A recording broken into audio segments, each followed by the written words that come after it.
So, right? Because those were waived.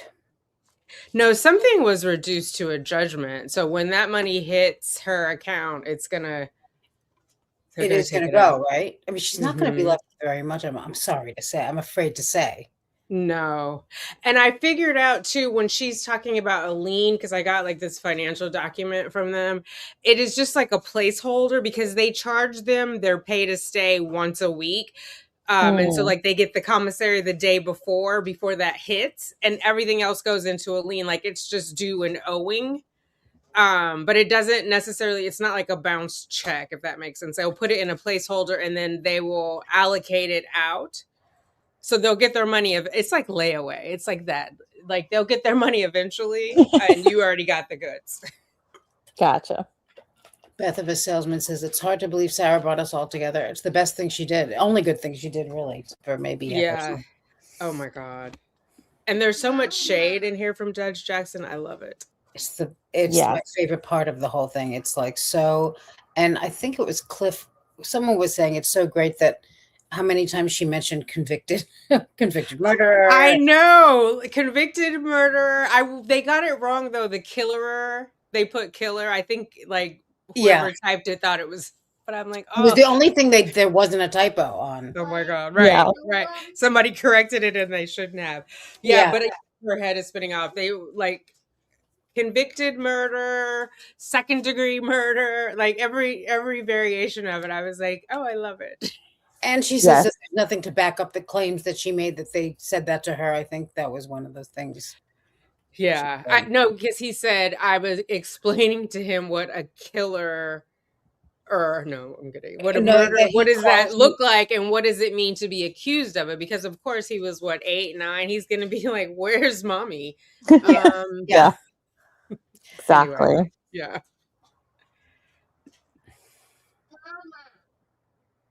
Sarah does have a pending family court fee on this case from their initial divorce filing in 2017. It's like $250 she owes from her initial filing for divorce. But her attorney had withdrawn at that point, so of course it never got paid.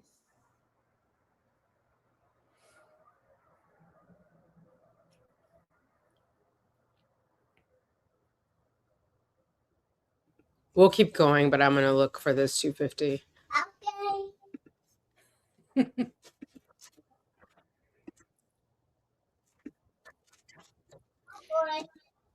Will James Owens come for his fees? Imagine everyone starts coming out of the woodwork, like that guy Ben from Hooligans or whatever it's called, who's going to come looking for the $5 she owes him.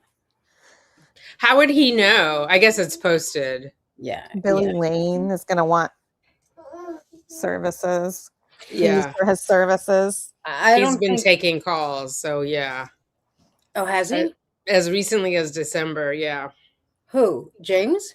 Billy Lane. Oh no, Billy Lane. Billy Lane. Oh, yeah. Just under a couple minutes, but still. I guess I don't think James is going to reach out to her. I think he's done. I don't know how much money.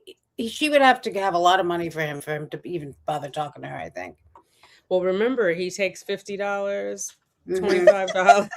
Not anymore. That was before until 2028. Yeah. She might have a couple bucks for him. But you know, he's decided the 50's not worth it to deal with her. No. Yeah, I agree. Yes, I love you too. Yeah, okay, I'll play, but I'll look on the Orange County Register. I want to see this.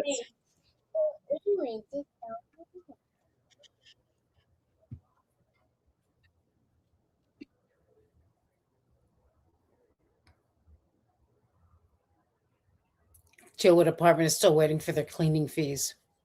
Oh.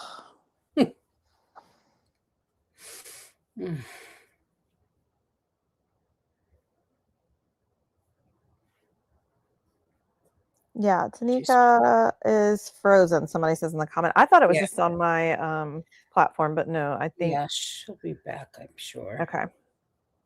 She's multitasking on her end because she's hosting, so her computer may be freezing up while she's trying to pull up the video. Here she is.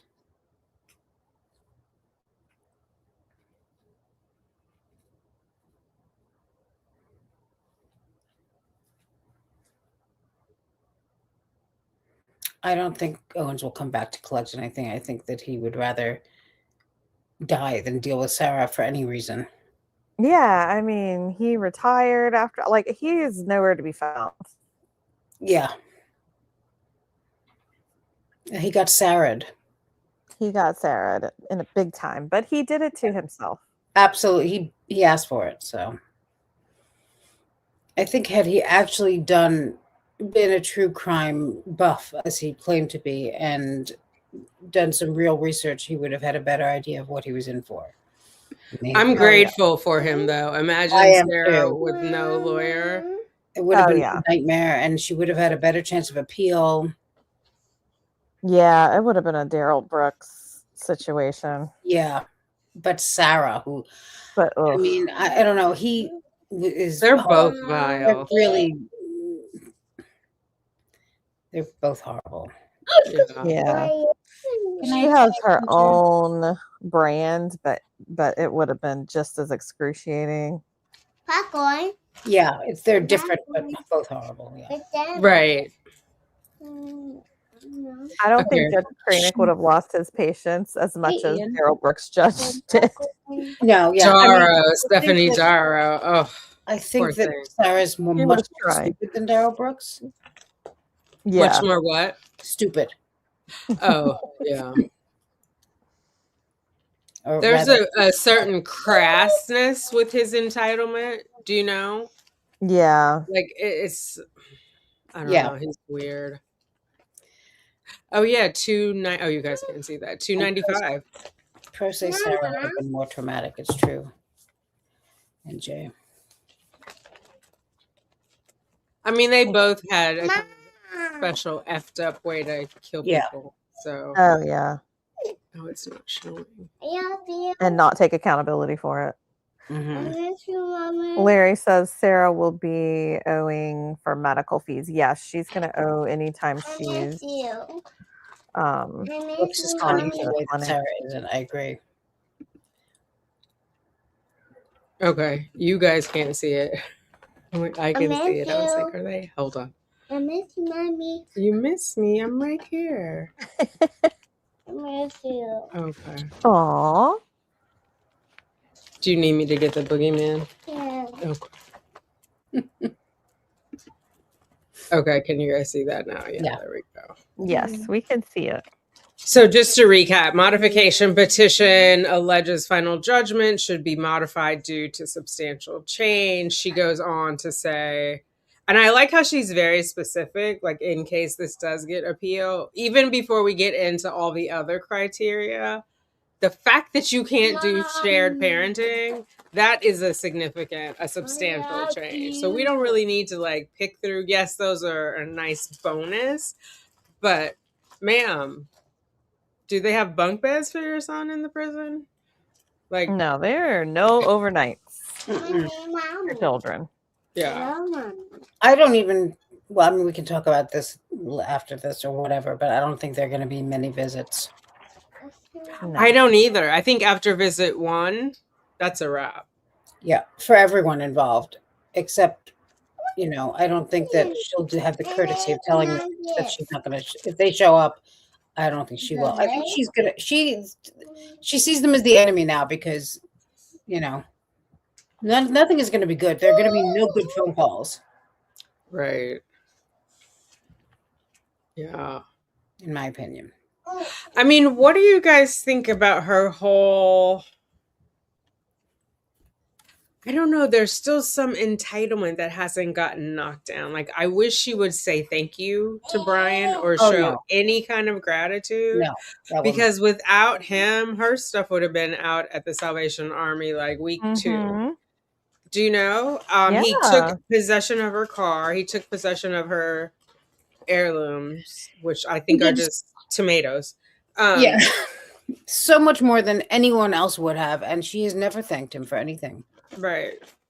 I mean, imagine being divorced for so many years in 2018. It's 26. That's 8 years. Girl, stop calling me. Honey, that's going to fall on you. Get down. No. Like, lose my number. Yeah.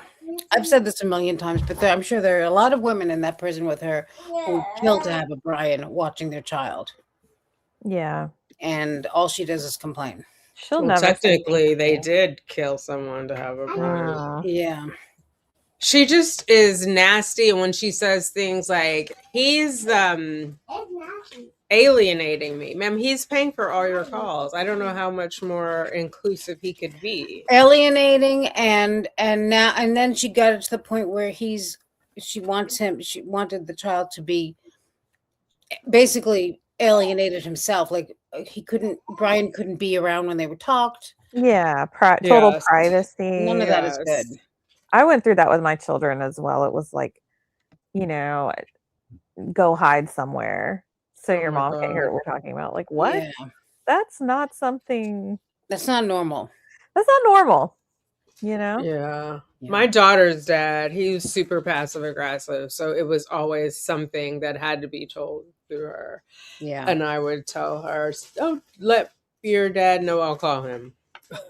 Like, Right. what are Yeah, you talking exactly. about? Yeah. Yeah. Exactly. I feel like Sarah, and I'm going to take the flack. I don't care. This is my 2 cents.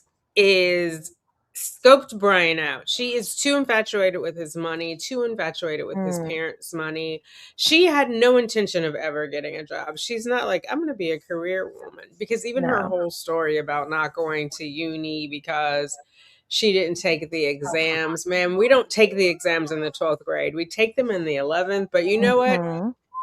Take a skip year and Yeah, then come back.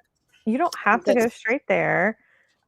Most people in college have a job that they work simultaneously while going to class. So having a job is not a reason not to go to, like, she just makes excuses. I think that's why she had the child also, because she obviously didn't really want to be a mother, you know. Right. Mm. It was a status symbol. Something to like play, She because have obviously the child and Brian's never work again. Say that again. The child was her way out of working. But for how long? Forever. There's Obviously. a point where they have all day school. Yeah, Then but what would she she's do? not. I don't think she thinks that far ahead into the future. Obviously. Okay, But let's she hear also her. probably didn't account for how much work the child is in and of Clearly. itself and Yeah. takes from you. She probably didn't realize because she had never had a child before. Yeah. I mean, I don't think anyone realizes that, but Mm-mm. you know, the difference is that they do it anyway. She, not so much. Yeah, because you can never fully prepare, but she was just like, I don't even have to try. Yeah. Right. She resented it right away. She just wasn't down for all that. The way that she began writing former husband and husband in quotation marks to me was just such disdain shown. Yes. That So there's never going to immature. be a thank you for Brian. There's never going to be a, hey, I appreciate you raising our son when I was unable to. You know, none of it, because she calls him quote unquote husband. He's Yeah. not your husband. He's your ex-husband. And she still looks at him as if he should own the duties of a husband, even though she's divorced from him. That's Also, what what that said to me. she's saying by that is that he really wasn't much of a husband. He wasn't a good husband, you know, husband. If he calls you can call him that. And it's like he was really the best husband and you could possibly have. Mm. That's all. Somebody says in the comments she treated Brian like an NBA player. That's gold. Thank you, Shank Hunter 420. Skank Hunter 420, even better. Yeah, I think that the former husband, the quotes, that to me was like, wow. You know, you can't appreciate anything. You just want more and more and more. Yeah. Yeah, she never thanked Owens. I mean, that blew me away that she got up there to forgive everyone and didn't even say thank you to him. Like, I'm surprised she didn't forgive him. Yeah, well, maybe she has by now.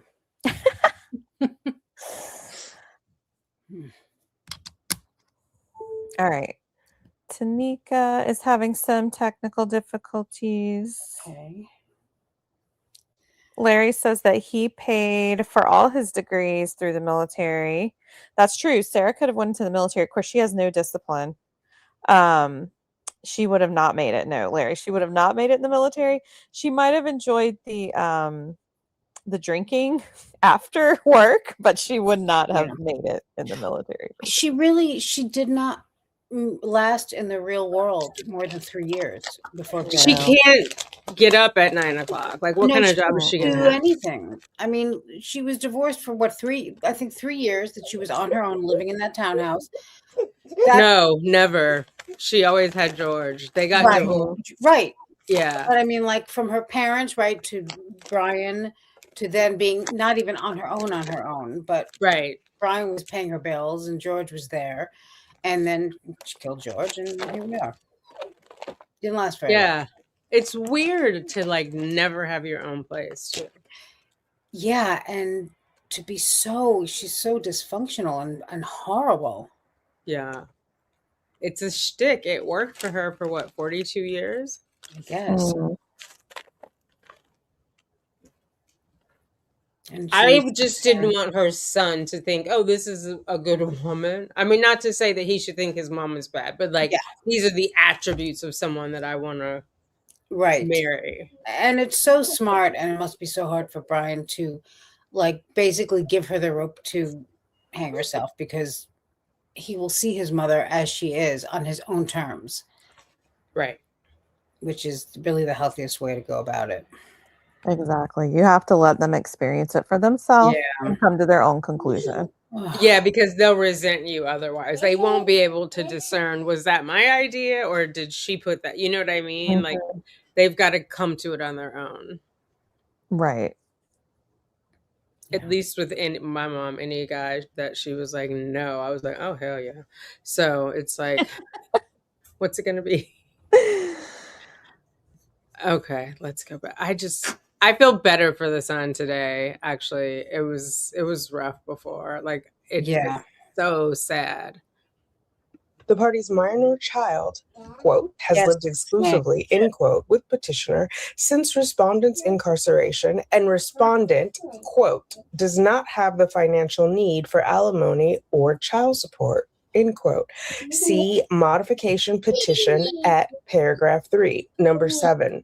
Respondent filed a 9-page handwritten response, parenthesis, quote, modification answer, end quote, in parentheses, on May 16th, 2022, generally denying all of petitioner's requests for modification rather than responding to each paragraph of the modification petition. A, bold, substantial change in circumstances. 8.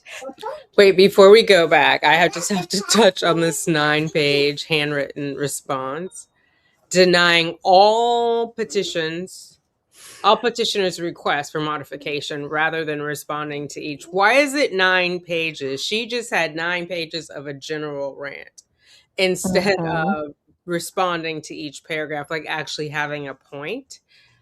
She was just like, blah. As she does. She finds paper when she has to, I notice. Oh, yeah. They give it to you for your legal girl. You know, I'm all in her business. They give you the paper and the pen for free if you have a legal case. Yeah. But I mean, it's crazy because does she think she's fooling us? Because clearly you're doing nothing. You just were like sent a general rant. Do you think is this where like when she told Kranick, you didn't answer questions? Is this some passive aggressive form of communication where you've said nothing and now I got to go ask you, what did you mean? I don't know if she understands anything at all, really. I think she just talks to make herself feel better. I don't know. But if you kept doing something and you wanted to enjoy it, wouldn't you figure out like the rules so you don't have this drama every time? This can't work. Yeah. I mean, I think it's fair to say that talking about ourselves, there are a lot of things we would do differently. Like, look at the situation she's in. Right. The kind of person and the amount of stupidity you have to get to this point. That's it. I don't want it to be that stupid. I still see like you're she's not- a you straight can't- A student. You couldn't be. Yeah. Wait, Just even this whole thing, she made this, she got herself, she's lucky to get what she did out of right, this. right. She's going to end up with almost anything. Nothing, I mean. But I don't think that would have been it for her. Like that would have been the court paper. But then because the son would have moved out. It's something in it for her. You can't be this stupid for no reason. Like she's doing some hocus pocus. Because for Sarah, it's not about what's right. My dad used to always say, it's not about who's right. It's about what's right with me and my siblings, right? So it's not about who's wrong and who's right. It's about what is the right thing to do.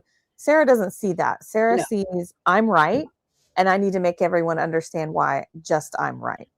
But do you think she's having or had some sort of prolonged sexual relationship? Because who do you just write and demand stuff? Like, you're in prison, ma'am. Nobody has to listen to you. Who are you? Yeah, well, I mean, this Right. is somebody who went into her interrogation acting like she was one of the investigators. Mm-hmm. Yes. I think she's just been She's just coddled an her entire entitled life. asshole. That's all. Yeah. And to court, like she was one of the lawyers. I mean, And the fact that she wanted snacks. proudly in the said courtroom. that she created pretend judge to a judge. Yeah. Right. That's To a crazy. seasoned attorney. Cashman is a badass. She doesn't Right. need Sarah I told coaching her- her. Snotty attitude. I don't know why she doesn't like me. Just tell her to be nice to me. Girl, this is not McDonald's where the customer is always right. And it wouldn't That's- help. Anyway. Be nice to you. Oh my goodness. Okay, so she had the substantial change in circumstances. It is undisputed that respondent has been incarcerated since February 25th, 2020.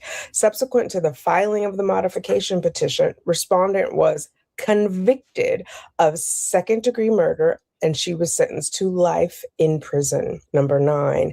It is also undisputed that since respondent's incarceration in February 2020, respondent has not exercised any regular time sharing. C. Florida statute, section 61.30, parenthesis 11, paren C, paren quote, a parent's failure to regularly exercise the time sharing schedule set forth in the parenting plan, ellipse, shall be deemed, emphasized, a substantial change of circumstances for purposes of modifying the child support award, end quote, emphasis added. Number 10.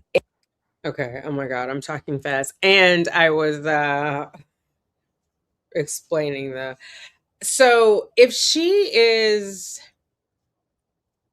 what do you guys think her end goal was? Just to get the 62,000, have her son come, like just totally run roughshod over Brian every day of his life? Yes. Yeah. Fuck. Okay. It's pure control. She wants to stick it to Brian. What did he do? Not drag the body out? Yes. Yes. Yes. That's why she called him before 911. Right. So he's got to pay for the rest of his life? It's not what he did, it's what he didn't do. He He's didn't a give her smart man. money She wanted whenever him to she go needed it. down. He didn't not sell her Kia Sorento. Right. It was in She wanted him to go down with her. 2011. This happened in 2010. It was almost 10 years old. How long was she going to keep it? Where was she going? Not far. She just wanted to nag him. Yes. My car, where's my car? What's the neighbor's name? I need his phone number. I need to check on my car. Like, who's starting it every day? Who's, getting a rotation on the tires and the oil? Ma'am, she wasn't doing that when she was out. And can you imagine if the Meanwhile, tables were turned? I and was she didn't do Brian. anything for him.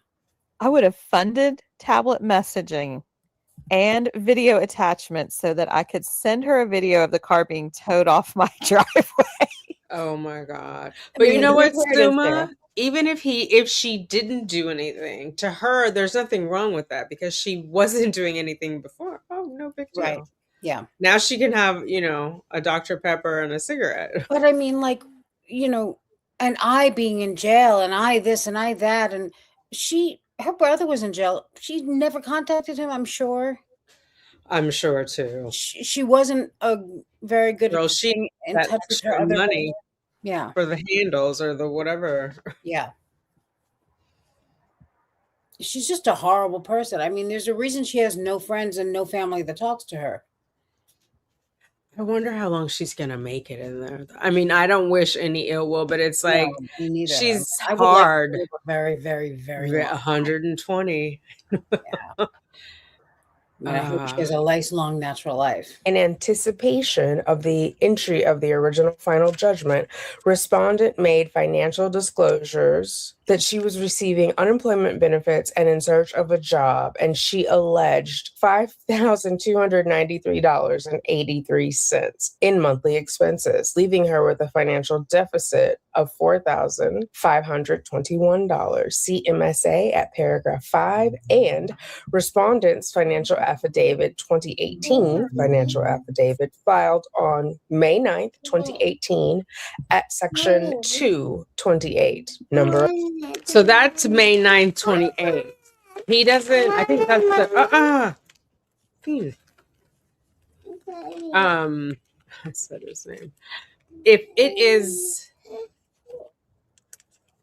If it's at the beginning of when that first payment is going to be made, why is she, I mean, first of all, she's lying, obviously. You have $5,000 in expenses and you only have $1,000, you're in deficit $4,000 every month. Did she go to the Corey Richens finance school? She did. A financial deficit. She basically only has $1,000 for you every month, ma'am. Correct. That sounds crazy. Oh my God, that's like $250 a week. That doesn't make sense. But she also had a lump sum in the final divorce where he paid her. He paid the $22,000 for the credit card. She only had $10,000 in equity on the house, but he was paying his half of the credit card. So she should not have taken that 22 and been like, party over here. She should have taken it and paid off her credit card. You know what I mean? Yeah. She's like reckless. Hear me out. What's that? Oh, is he here? I can't see him on the other screen.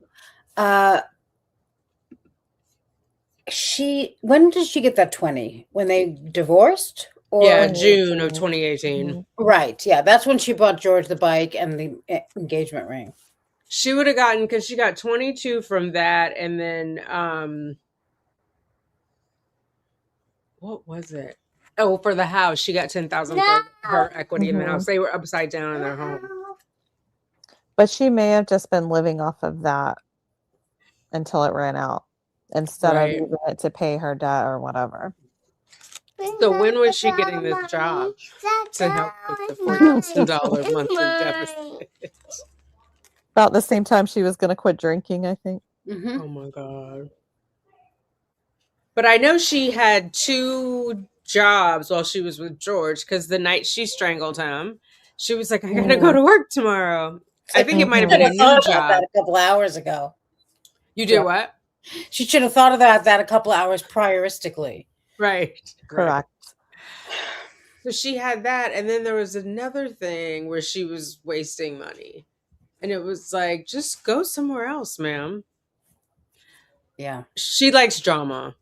That's in her DNA. Very much so, yes. Can't be simple. It's got to be dramatic. That's why everything to her is a battle. Like, she's so dramatic, like pick up the sword of injustice. It crawled away from the battlefield. Right. Never surrender. Yeah. Just like. She likes being the damsel in distress. Yeah. She wants someone to come rescue her out of every adult responsibility. That's right. Yeah. I feel like she's, damn girl, you in distress again? Oh yeah. Okay. Good girl. Yeah, she's where Let me hit play. 11. Undoubtedly, neither party contemplated respondents' arrest and incarceration when their MSA was entered and their parenting plan was agreed upon. Number 12. The court finds that at best, respondents' reasonable monthly expenses since incarceration total $145. See respondent's financial affidavit filed on May 30th, 2025 at page 8, footnote 2. Footnote 2 reads, this amount includes $16.67 for clothing, based on respondent's admission on cross-examination that $50 clothing expense is charged quarterly, $15 for medical dental expenses, $70 for hygiene and writing items, based on respondent's testimony that the prison does not pay for basic hygiene items like all-in-one shampoo, body wash, toothbrushes, and toothpaste. I think that may be incorrect, says the reader. And $43.33 based on testimony of a $5 cost for a 30-minute call and allocating 2 calls per week. The court does not find credible respondent's testimony that she needs $250 per month for snacks because of her stomach not handling meals, quote, properly, end quote. She admitted on cross-examination that the prison provides free breakfast, lunch, and dinner. She provided no competent, substantial evidence of any medical issues resulting in, quote, low blood sugar, end quote, that would necessitate the need for snacks between her free meals. Further, Wait, before we go to the rant, ma'am, why do you need this? What is your food situation? What doctor have you spoken to? And she hasn't even told the judge she doesn't eat breakfast. Oh, yeah. I think she might eat breakfast now. I don't know. You think so? Maybe. Oh, Well, you know, God. I remember that the reason they didn't eat breakfast at the jail was because it's really early and you're not allowed to talk during breakfast. Mm.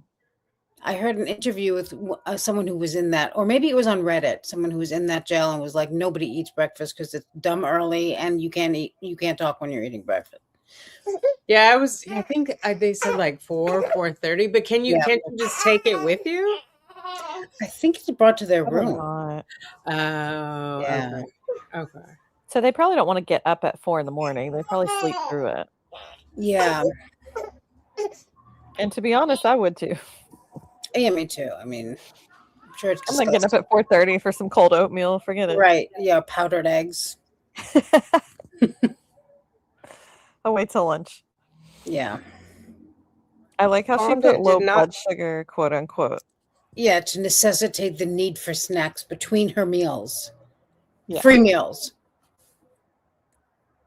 Identify to which creditors she was making payments, and she denied owing the Department of Corrections $50. While mother listed a, quote, gifts, end quote, expense, the court found credible father's testimony that he purchases most gifts for the child on behalf of mother, and both parties acknowledge that that father pays for all calls between mother and the child. Narrator is interjecting because I think this might go over people's heads. This $43 includes her call money. So she'll be given that as part of her $145. When she runs out, she will not be able to call, or she will have to cough up her own money. 13. As such, substantial competent evidence supports petitioner's claim of a substantial change in circumstances. See Hembry v. Thomas, 906 Southern 2nd, 321, Florida 1st District Court of Appeals, 2005, finding that, quote, incarceration clearly constituted a substantial change in circumstances, end quote, in paren. Nagel v. Nagel, 286 South 3rd District 377, 379 through 80, Florida 4th District Court of Appeals 2019. Quote, a key factor in determining whether a modification is warranted is determining whether, after the final judgment is entered, the parties, quote, financial abilities have changed. I have an unhappy little one. I think this goes to, you have to have something. You can't just keep coming back whenever you're dissatisfied. Like there has to be a substantial, because I think that's for the drama queens. Yeah.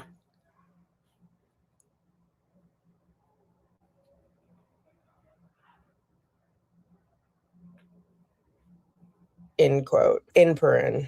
B, parenting plan modification. Petitioner seeks to modify the final judgment by awarding him sole parental responsibility, decision-making authority, and 100% time sharing, end quote. See modification petition at paragraph 4. 15, at the final hearing, father proposed mother have 1 monthly visit and 1 weekly call with child. Mother objected to father's request for sole parental responsibility, and she requested an unspecified number of phone calls and personal space without interference, as well as one to two in-person visits for the maximum time allowed, holiday visits, and, quote, perpetual cooperation, end quote, from father. That was Sarah's wording. Perpetual cooperation. Like, what does that mean? And is she going to be writing a contempt order if he doesn't cooperate? Perpetual cooperation is like profuse apologies. She just wants him to do exactly what she tells him to do. Naturally. If she says leave the room, she wants him to not question her and leave the room. She wants him to never question her parental capacities, even though she's everything for her life should be unlimited, and everything for him should be limited to what she feels it should be limited to. Correct. What is it that she has the 10 days to do? Somebody was saying appeal, so she has to write a written appeal in 10 days. I don't know. I haven't actually vetted that. But. Yeah. I guess she can. She can try, but But if she does, she loses the visitation. It puts everything back to where it was. I mean, not loses it, but it's back on hold. But remember what she told her brother in the tablet messages about, but it's my right. She knew she wasn't going to get the bond, but she had to go for it because it was her right. Or it's like her mentality is so messed up. Yeah. I mean, I don't believe that she really thought she wasn't going to get it.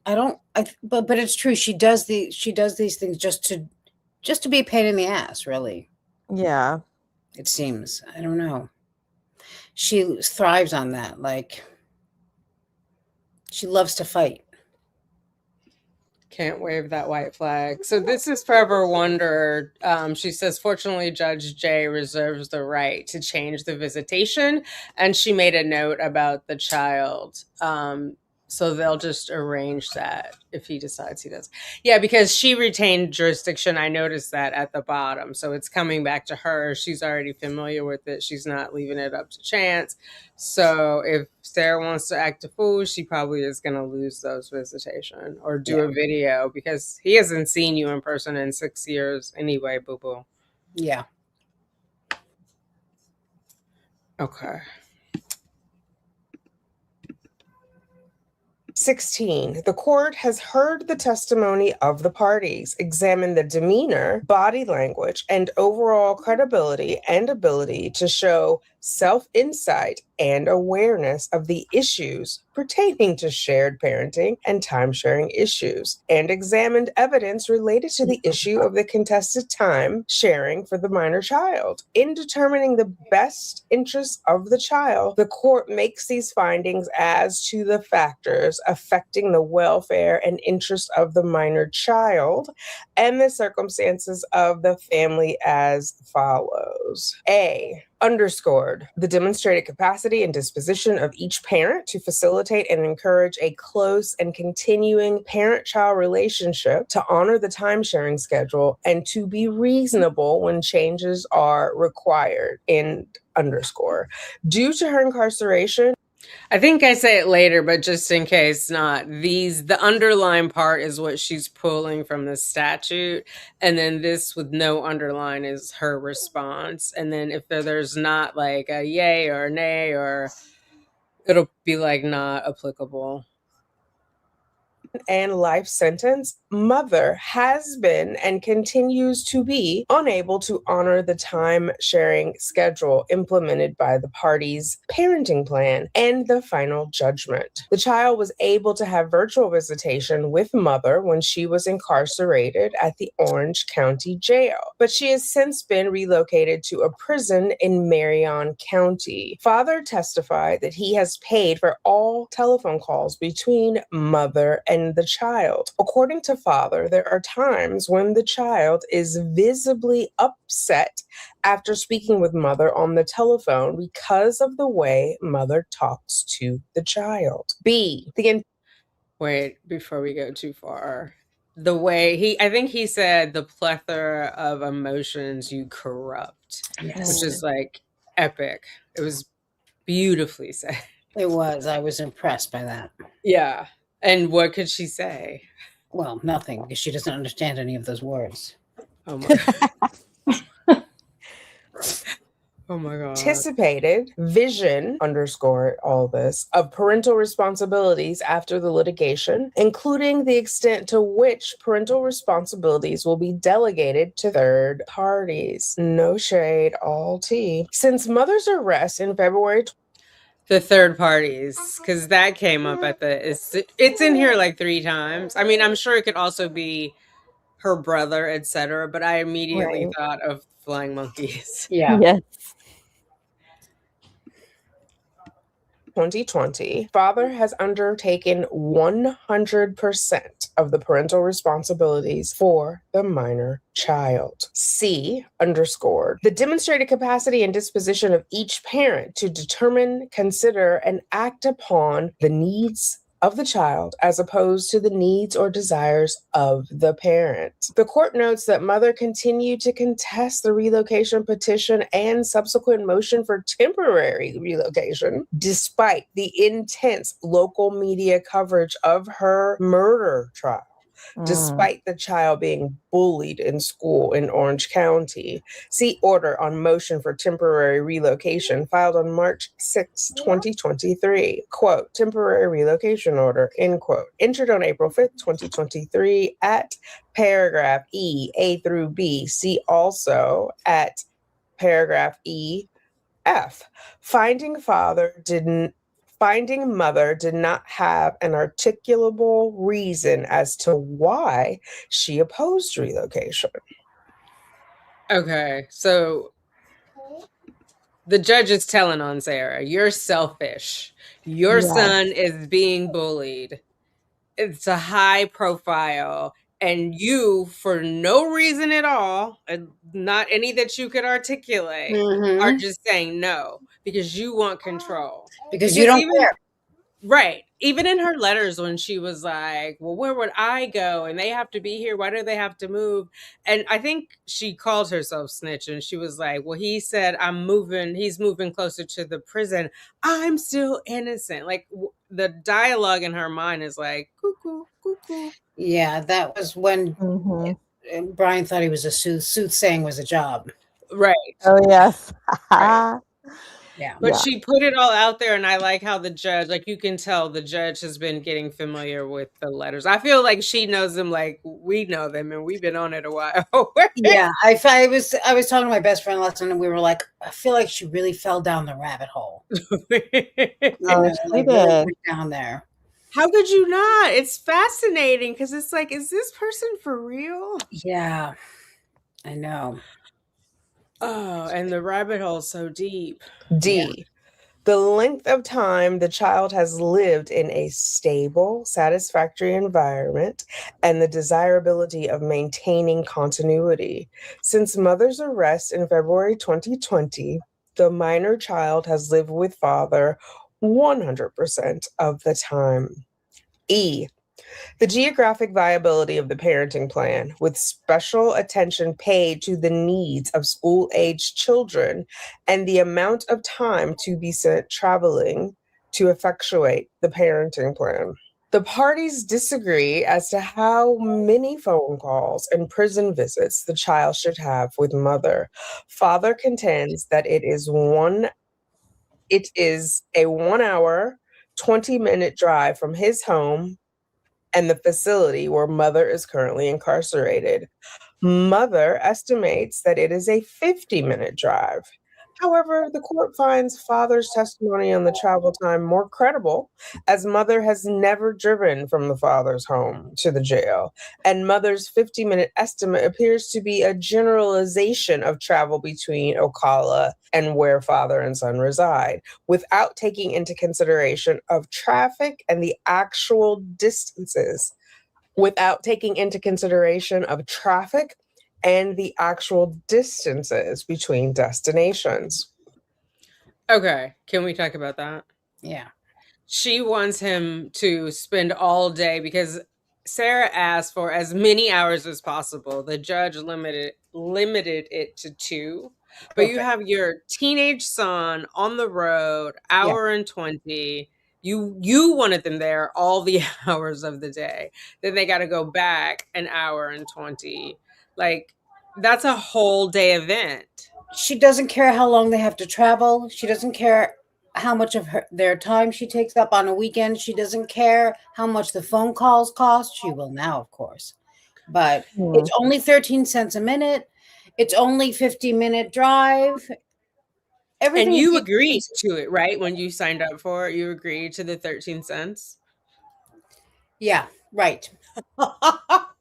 You knew how much it was when you signed up for the account so that our son could talk to me.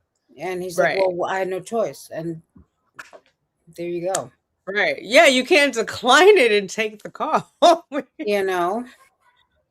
So would you have preferred he didn't take the call? Well, now she can pay for it. So, but why can't she ever say thank you to Brian? I've never heard her say thank you to anyone except for on the phone when she's like, thank you. I appreciate you so much. You know, when she's just doing that thing. Right. After. But these are your children. This man, I mean, it's his too, but do you know what I mean? Like, yeah, but you want to show that person all the gratitude. I just don't get it. She doesn't care about her child. I mean, it hurts me to even say it, but she doesn't care about her child. She really doesn't. She cares about what it can bring to her, what being his mother can bring to her. Yeah. Right. By proxy. I hope he's in therapy. I really do. Good Lord. That's a lot. Mm-hmm. F, the moral fitness of the parents. Father has raised concerns regarding mother's inability to show genuine and accountability or remorse for her actions that led to her conviction for second-degree murder and subsequent sentence of life in prison without the possibility of parole. G, the mental and physical health of the parents. There was no evidence presented as to... Sorry. The moral fitness, you know she's losing it. Yeah. Because she somehow thinks she's an upstanding citizen. Above average inmate, role model. Yeah, on the phone call, she talks down about all the other inmates as if she doesn't belong there with them. Yeah. There's like a word added or missing, but I'm not exactly sure, but it says mother's inability to show genuine remorse, maybe, and accountability. Or, no, because remorse is here, it's got to be genuine remorse. Okay. Or something like that, but that's not written properly. Right, right. But it's like, so even the judge can tell after that short amount of time, like, father's raised it, but the judge doesn't add like a narrative. I don't find father credible. Do you know? Right. Yeah. Right. He knows. Like, the judge knows, everybody, but Sarah's convinced that she's fooling them. Well, I like how she pointed out that Sarah had never driven from the prison to Brian's house. Right. Like Brian's a better. Also, Sarah can't get on Google Maps and check the time either. She's just guesstimating in her head. Right. And Yeah. traffic wouldn't occur to her because who cares? Right. So there's Yeah, traffic. she just wanted to make it seem easier, like Brian was pretending to be put on. Yeah, I think it must have been meant to be genuine accountability and remorse, like you said. It must Mhm. that must have been what it was. So Yeah. I don't know. Did they dictate to GPT? I mean, I'm fine with it, but I'm I just don't like, it know. seems there's a weird pattern. Yeah, there are always so many typos in these legal things. I'm always so surprised. Yeah. But it doesn't feel like a human made it, which makes it No. strange. Why won't Yeah. this let me? Oh, I'm doing the wrong thing. Here we go. This factor. H, the home, school, and community record of the child. The child currently attends high school in his town and is enrolled in a biotech magnet program. The school is located 11 miles from father's home, and father is responsible for 100% of the child's transportation to and from school. I, the reasonable preference of the child. If the court deems the child to be of sufficient intelligence, understanding, and experience to express a preference. In A. So the things that are underscored, underlined, is they're being snipped from the criteria that the judge has to consider. So that's why they're here. And then she puts the logic that she applied immediately after. So NA is here because it's not applicable. Makes sense, right? Mhm. Why didn't she consider it though? Why did she think it was not applicable? The reasonable preference of the child. If the court deems the child to be of sufficient intelligence, understanding, and experience, do you think maybe there's an age cutoff, and so you have to be X amount of years old in order to like have sufficient intelligence, understanding, and experience? I do know most states have an age. It's usually 13, 14, but it also depends on the maturity of the child. But I think they put NA just because the judge didn't consult with the child in chambers. I wanted her to, though. Why do you think she didn't want to do that? Because it's disruptive to the child. They don't want to, the court's open Monday through Friday, 8 to 5 kind of hours. So those are school hours. So the child would miss school to go all the way to Orange County when they're in a different county now. And, it would be disruptive to the judge wants to prioritize the best interest of the child, which I know this is a huge deal. Right. But they don't like to pull them out of school. They don't like to, Maybe involve them at all. I don't know. Parents for that, for bringing I've watched too much Matlock. I was thinking like the child would go in there and sit in the big chair and talk to the man about how it was going. The man being a judge. That's what I am imagining. Like you just go in there and you tell them everything. I think it's more like if one parent is saying, oh, this parent is being abusive to the child, and the other parent is saying, no, I didn't, then they would talk to the child directly to kind of get their version. But I don't think Brian and Sarah are talking about anything that the child would necessarily know all the details of. Yeah. I hope not. I mean, sometimes she hates him. You can tell by the answers that she gives, Yeah. Yeah.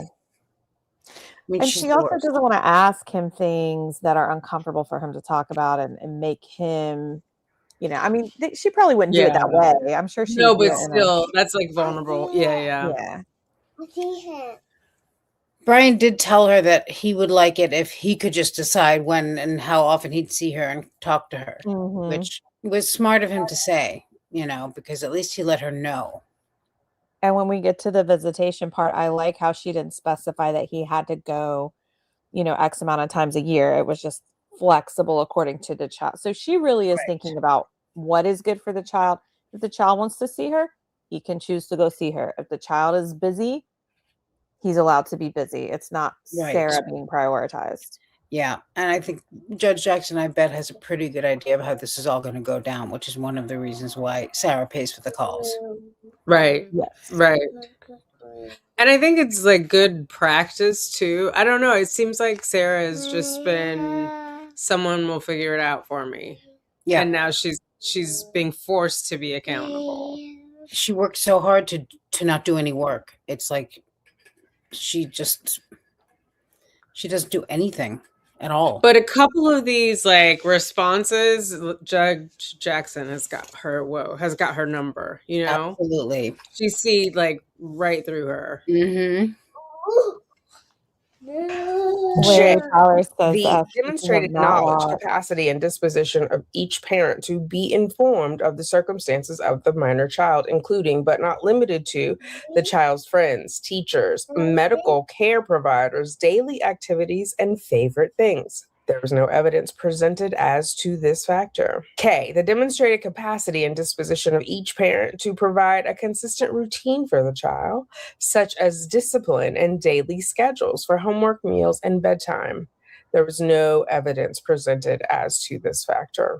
L, the demonstrated capacity of each parent to communicate with and keep the other parent informed of issues and activities regarding the minor child, and the willingness of each parent to adopt a unified front on all major issues when dealing with the child. There exists a vexing communications problem between the parties due to mother's incarceration. Father is unable to pick up the phone and call mother to discuss day-to-day parenting. Before we get to the communication problem and what in the heck is this?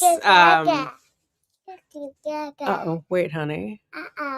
The being able to pick up the phone. I mean, maybe it's for Sarah because clearly that can't happen. yeah, he Never. can't call him in to talk to her. Right. Right, but she kind of made a big deal about it. Like, Brian, would you even know what my work hours are?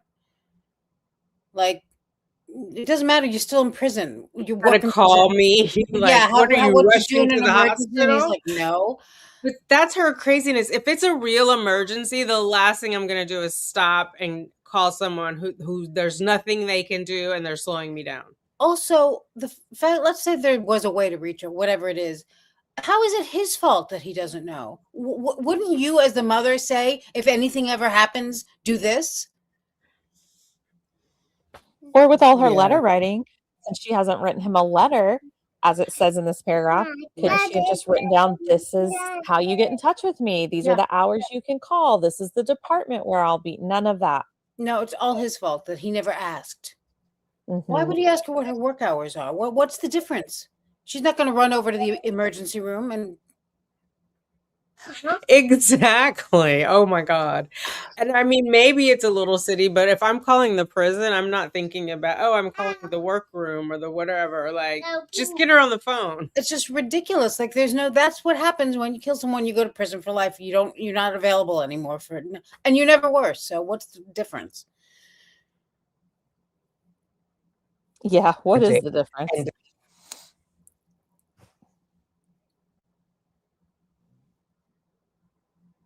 Decision-making issues.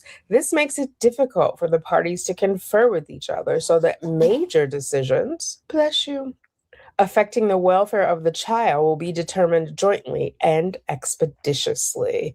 According to father, he sometimes receives calls from mother asking him to buy things for the child or yelling at him.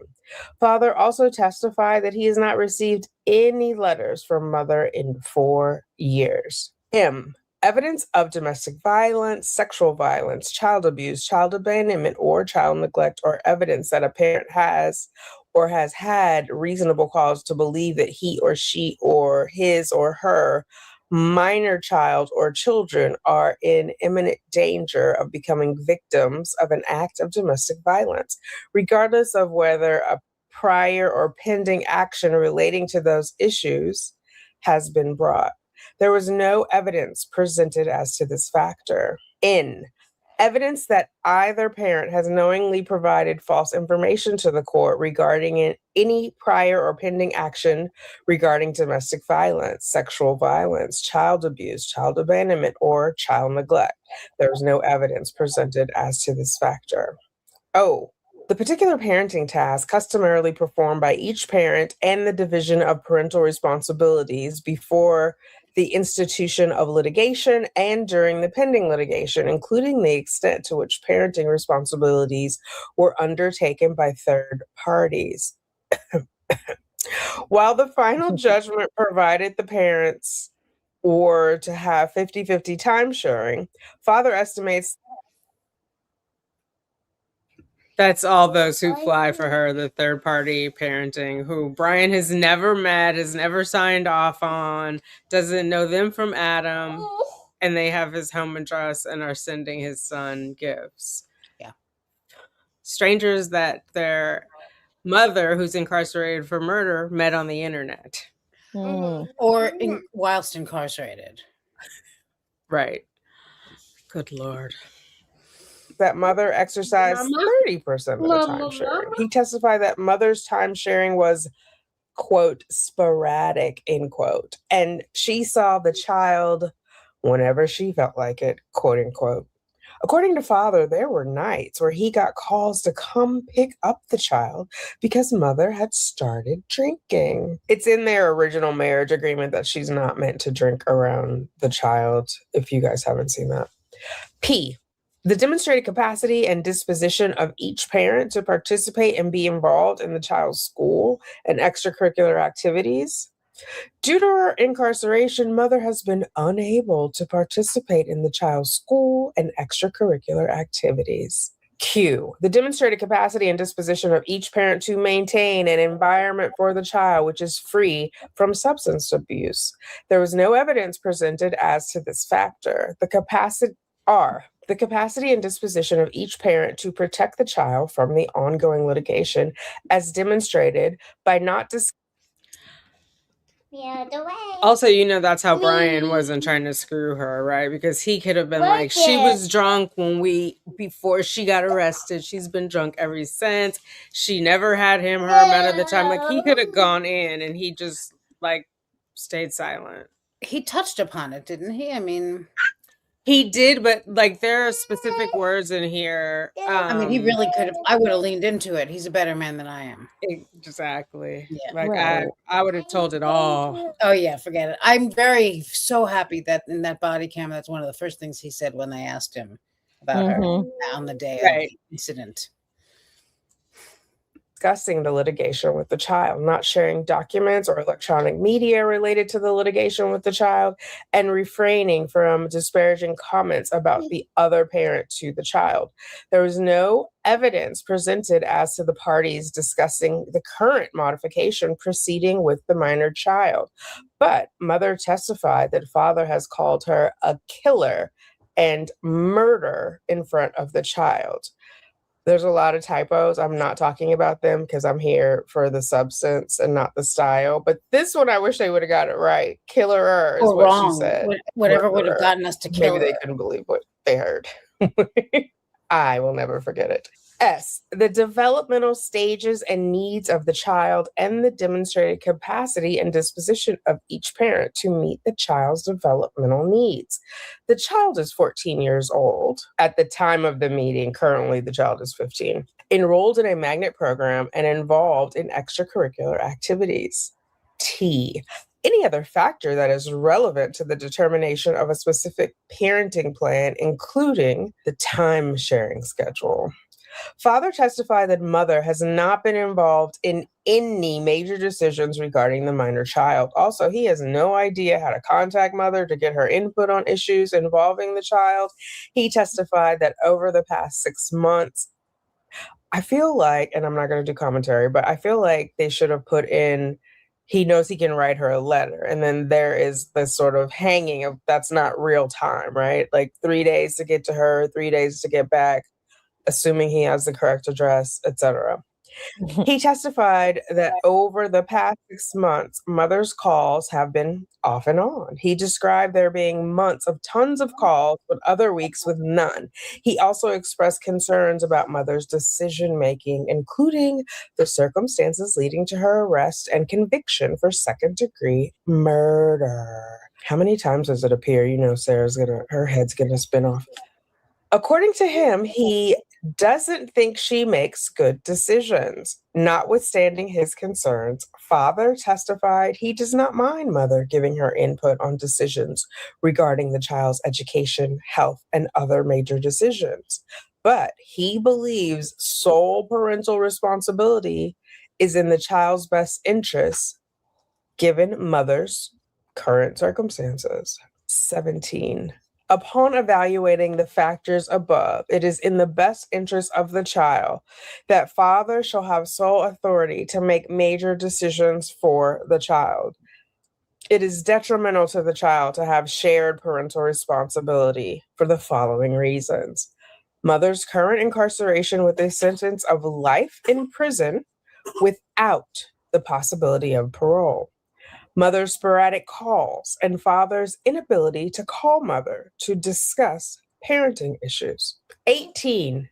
It is in the child's best interest for father to have 100% time sharing with the minor child. 19. The court further finds that a flexible visitation schedule for mother is in the child's best interest of the child due to his age, current school schedule, extracurricular activity commitments, and the distance between the child's home and the prison where mother is currently incarcerated. C. Alimony termination / modification. 20. Petitioner also seeks the, quote, termination of the durational alimony, end quote, or, quote, that the alimony be reduced or at least suspended, end quote, during respondent's incarceration. See modification petition at paragraph 5. It says suspended during incarceration because this was filed in 22 when she was still in jail with a hearing away with a trial 2 years pending. 21. At the final hearing, respondent argued she needs alimony to buy gifts for the party's child, and she is, quote, legally entitled, end quote, to alimony. However, neither party waived their statutory right to seek modification or termination of the alimony award. See final judgment at paragraph 8. The alimony amount is modifiable upon a showing of a substantial change in circumstances. See also Florida statute section 61.088A. The amount of an award of durational alimony may be modified or terminated, in bold, based upon a substantial change in circumstances. Emphasis added. 22. The court finds that respondent.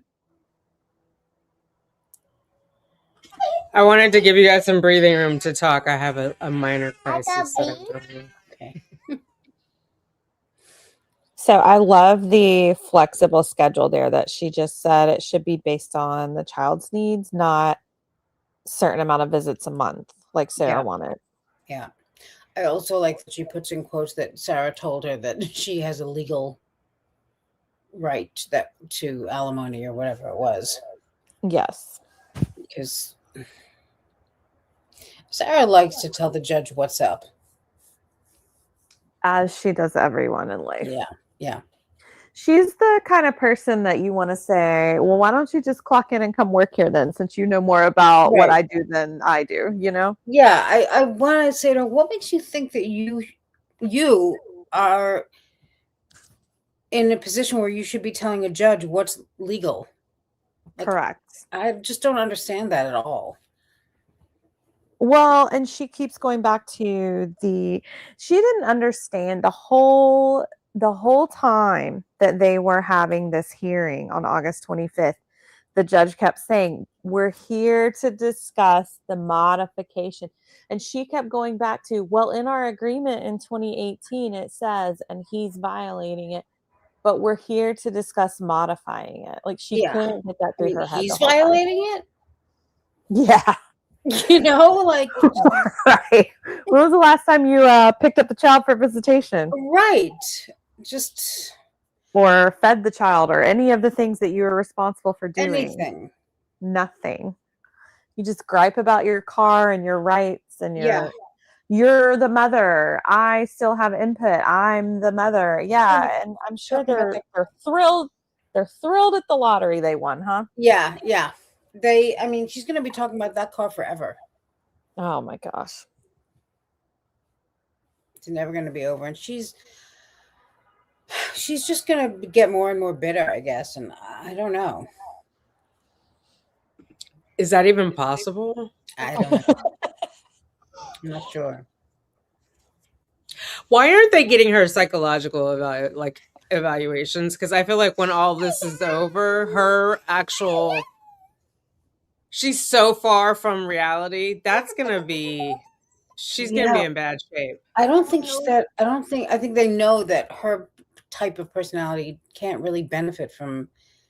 She can't be honest to herself or anyone, and nothing changed. Like, if you can't do that, then therapy is completely useless.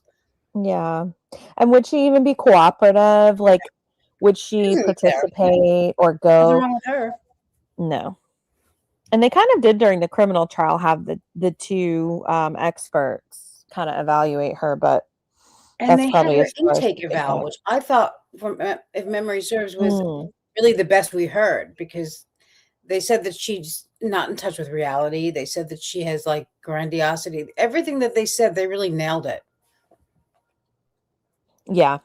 She does have grandiosity. Yeah. Oh yeah. All right. Has zero income due to her involuntary incarceration. I feel like her incarceration was wholly voluntary, and that her reasonable monthly expenses or reasonable need has been reduced to $145. 23. By stipulation, the court finds that petitioner's gross monthly income is $5,000 and he has the ability to pay alimony. 24. Because respondent still has a need for economic assistance, petitioner's request for termination or suspension, footnote 3, of his alimony obligation is denied. Footnote 3. Respondent is currently sentenced to life in prison without the possibility of parole. As such, petitioner's request to suspend his alimony obligation while Do you petitioner guys is think that'll be the incarcerated. first time? Do you guys think that'll be the first time Sarah actually hears it's without parole? Or do you think she's figured it out by now? Oh, that's a good question. She's never really mentioned it because she's so focused on her appeal. Well, some of the calls lately, she's been like, "Oh, Florida's bringing parole back, and I'm gonna go get parole." Yeah, they just passed. She doesn't know if she has natural life. Like Kranik was so in a rush to get off. No one ever explained it to her what her sentence was. No one ever told her she had the governor. I'm sure he can explain it. DeSantis does not want to talk to her.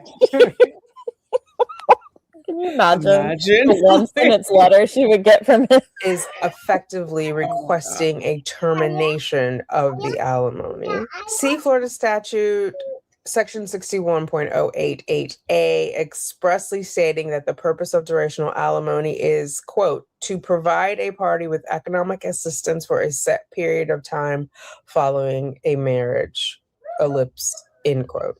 25. However, petitioner's request for a downward modification of his alimony obligation effective May 1, 2020 is granted. 26. For the remaining 36 months of the 84 period for durational alimony, the alimony obligation shall be modified downward to $145 per month for a total of $5,220. 36 times 145.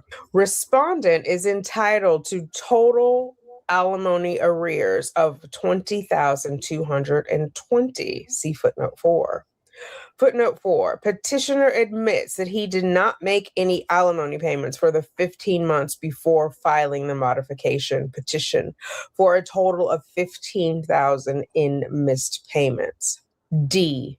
Child support modification. 28. Father also seeks the termination of child support retroactive to the date of mother's arrest because his child support obligation was based on the equal time sharing schedule outlined in the parenting plan and on the financial abilities of the parties at that time. See modification petition at paragraph 6. 29. It is undisputed that mother stopped exercising time sharing with the minor child upon her arrest on February 25th, 2020. 30. After over 3 years of litigation, mother finally conceded during the final hearing that father's child support obligation should be terminated given her incarceration and exercise of 0 overnights. 31. During the final hearing, father testified that the clerk was holding approximately $4,000 in child support payments because the clerk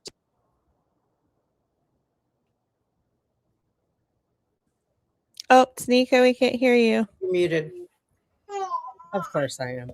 The 3 years thing was crazy. Like, it took you 3 years to figure out Brian needed the money.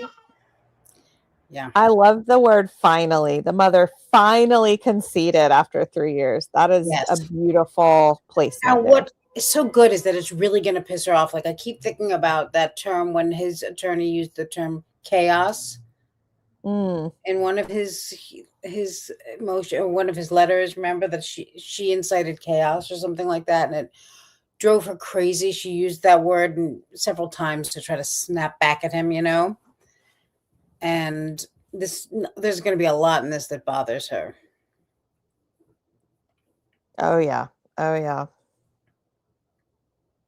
did not have information and or an address to where the child support payments could be made to mother. Mother agreed that all such funds being held by the clerk of courts should be returned to father. 32. Petitioner's request to terminate his child support obligation effective February 25th, 2020 is hereby granted. See Florida statute section 61.30 11C, quote, a modification pursuant to a parent's failure to regularly exercise the time sharing schedule set forth in the parenting plan is retroactive to the date the non-custodial parent first failed to regularly exercise the court-ordered or agreed time-sharing schedule. Emphasis added. Just a note, the child support is triggered by the action, whereas the alimony is triggered by the filing. So the reason why the alimony doesn't go back to Feb 25 is because he hadn't filed.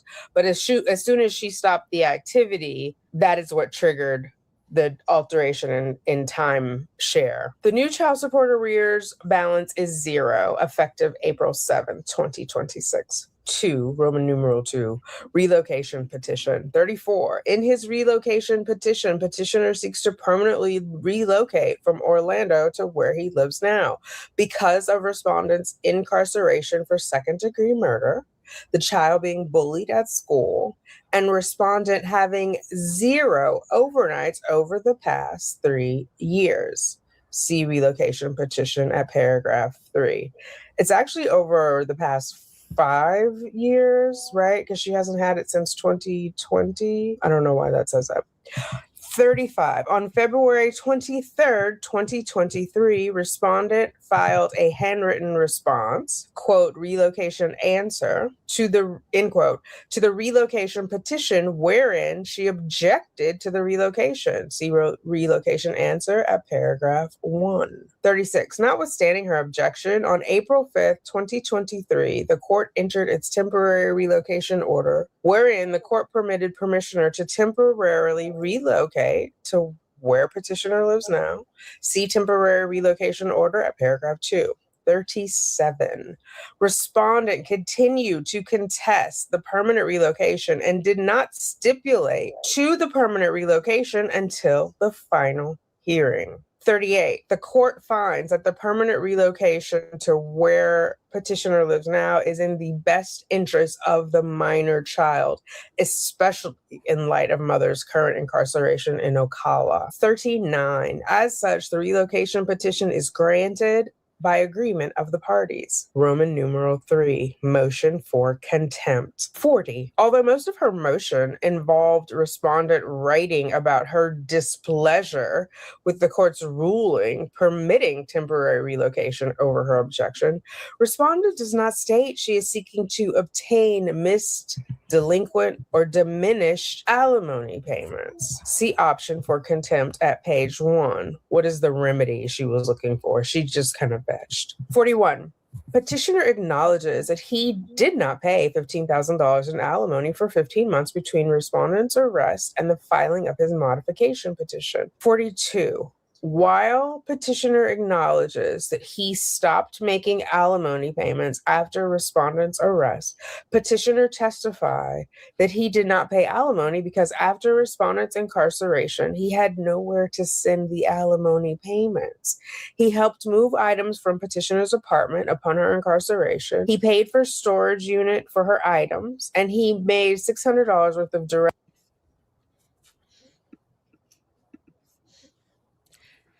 That part confuses me. Like, what was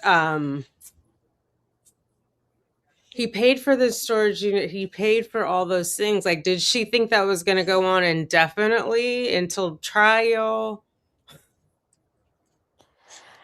It's not specific, and I didn't look at the financial thing that he posted. Did he have any kind of receipts of that he? No. He never submitted anything like concrete to show, I would have submitted all those storage unit receipts or whatever I deposited into her account. I would have put that in there. This is what I was able to send her, so this is what I did. Yeah. I would have had my receipts because I want credit for every dollar. He didn't, actually. I think they didn't want to seem too aggressive. Like, Brian's testimony is direct evidence, right? I think if they would have had all of those, because it's going to take a long time. We see them go through, like, you got to authenticate. It's a long time to go through. What would that have been, like 24 months of receipts for all that? Yeah. Yeah. So I think that would have made them look, I don't know, a little more aggressive, Yeah. Maybe, but I would have had those little pieces of paper in a folder ready to go. I mean, why not, right? And also, if it's on a credit card, it's easy. It's an easy printout, you would think. I would have had that in an envelope just like I do for my taxes. Oh my God. Okay, I want to know this serious question. Do you guys think Sarah has that hair because she's trying to be Donna from 90210? She's Is that Tori Spelling? Yes. During the college years, yes. Oh my God. Oh, yeah, it's pretty similar. Yeah. That's crazy. Kind of a Darth Vader thing going on too. I don't know if she's trying for anything specific. It's so not her vibe. Trying? Do you know my grandparents are dead? Well, your age, everyone's grandparents. Oh my God. Brian was not having any of it.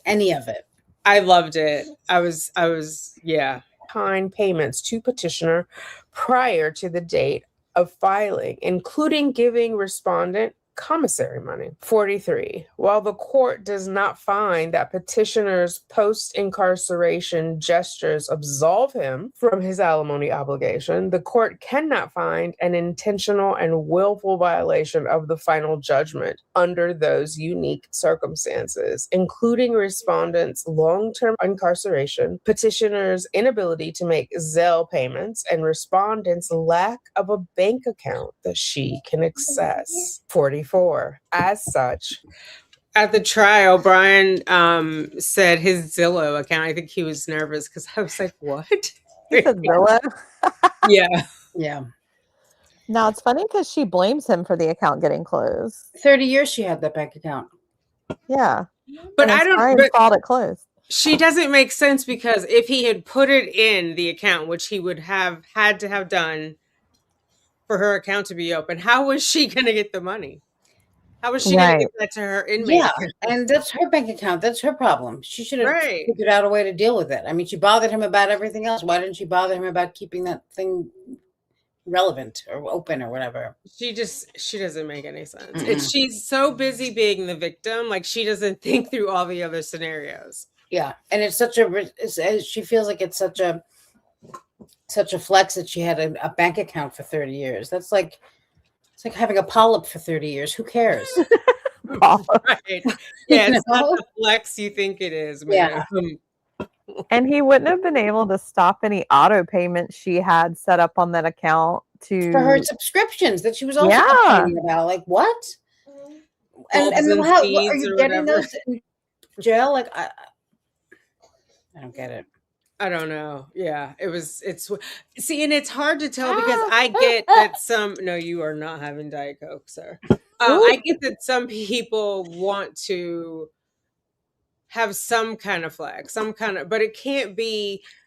One, is it real as Sarah is making it? Because she's so excited, so dramatic about everything. Yeah. It's hard to know. Like, she's the girl crying wolf.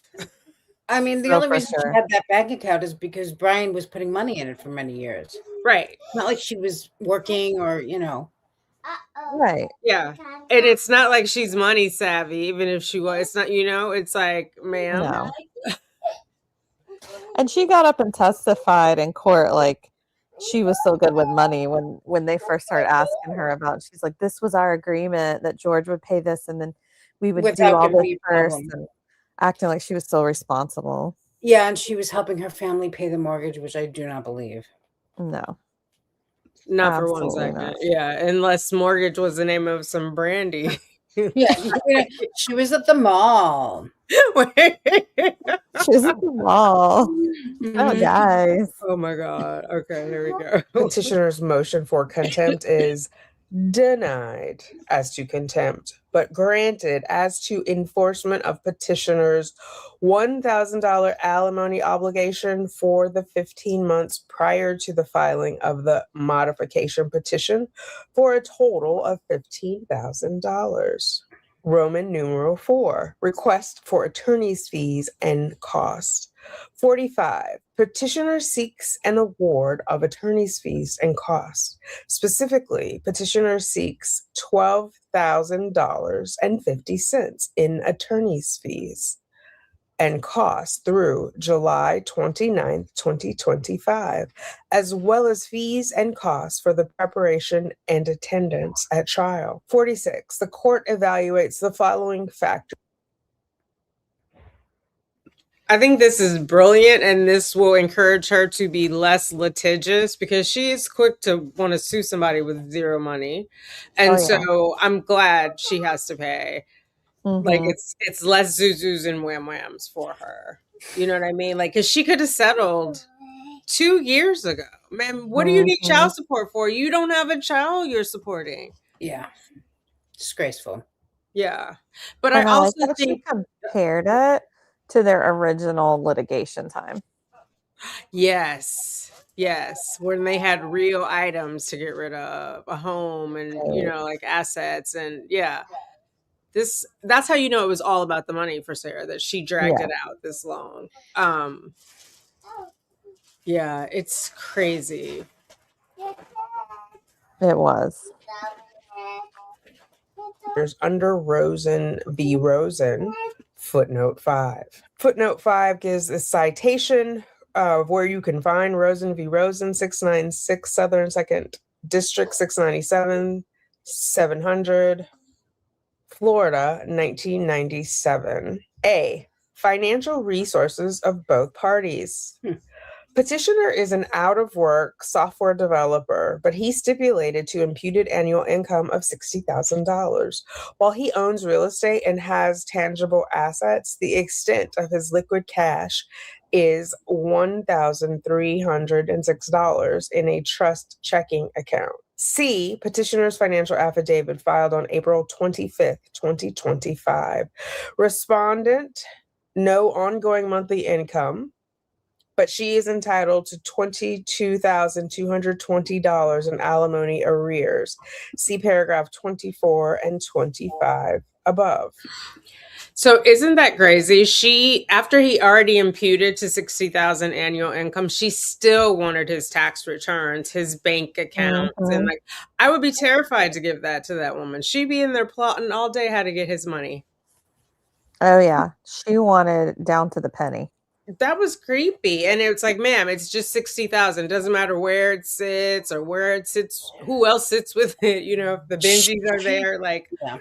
Any money that anyone has is really hers. It's amazing. It's like she has zero understanding of anything. she's got a little. She wanted to even extend it out to his family's money, as if that belongs to her too. Right, like his parents are responsible, because even on one of the calls, she was like, when Peter was saying something about the lawyer's fees, and Peter was like, well, it's still adding up. His parents are paying for it. Okay, does it not add up for them? And what does that have to do with you? Like, right. Why? What would make you think that a man that you've been divorced from left him for a man who you then put in a suitcase and refused to let out? Yeah. Why would they be looking to help you? Oh my God. Okay. B, scope and history of the litigation. The initial dissolution proceeding took 197 days from the filing of the petition to the entry of a final judgment, which included the distribution of real property, equitable distribution, time sharing, parenting plan issues, child support, and alimony. There was little to no activity in the court file from the entry of the final judgment until the filing of the modification petition. The scope of the post-judgment proceedings involved relatively straight. That's what she's pointing out, because what they're talking about is far less than their original, and that one was lickety split. Like, she's calling Sarah out for being petty. Exactly. That one was just over 6 months. Years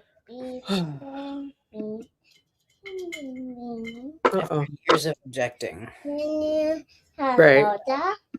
Forward issues on child support and alimony modifications, terminations, as well as the temporary and permanent relocation, to which respondent eventually consented after years of objecting. So their entire divorce with real property, the house, all that took less time than relocation, child support, and alimony from someone who's in jail and now prison.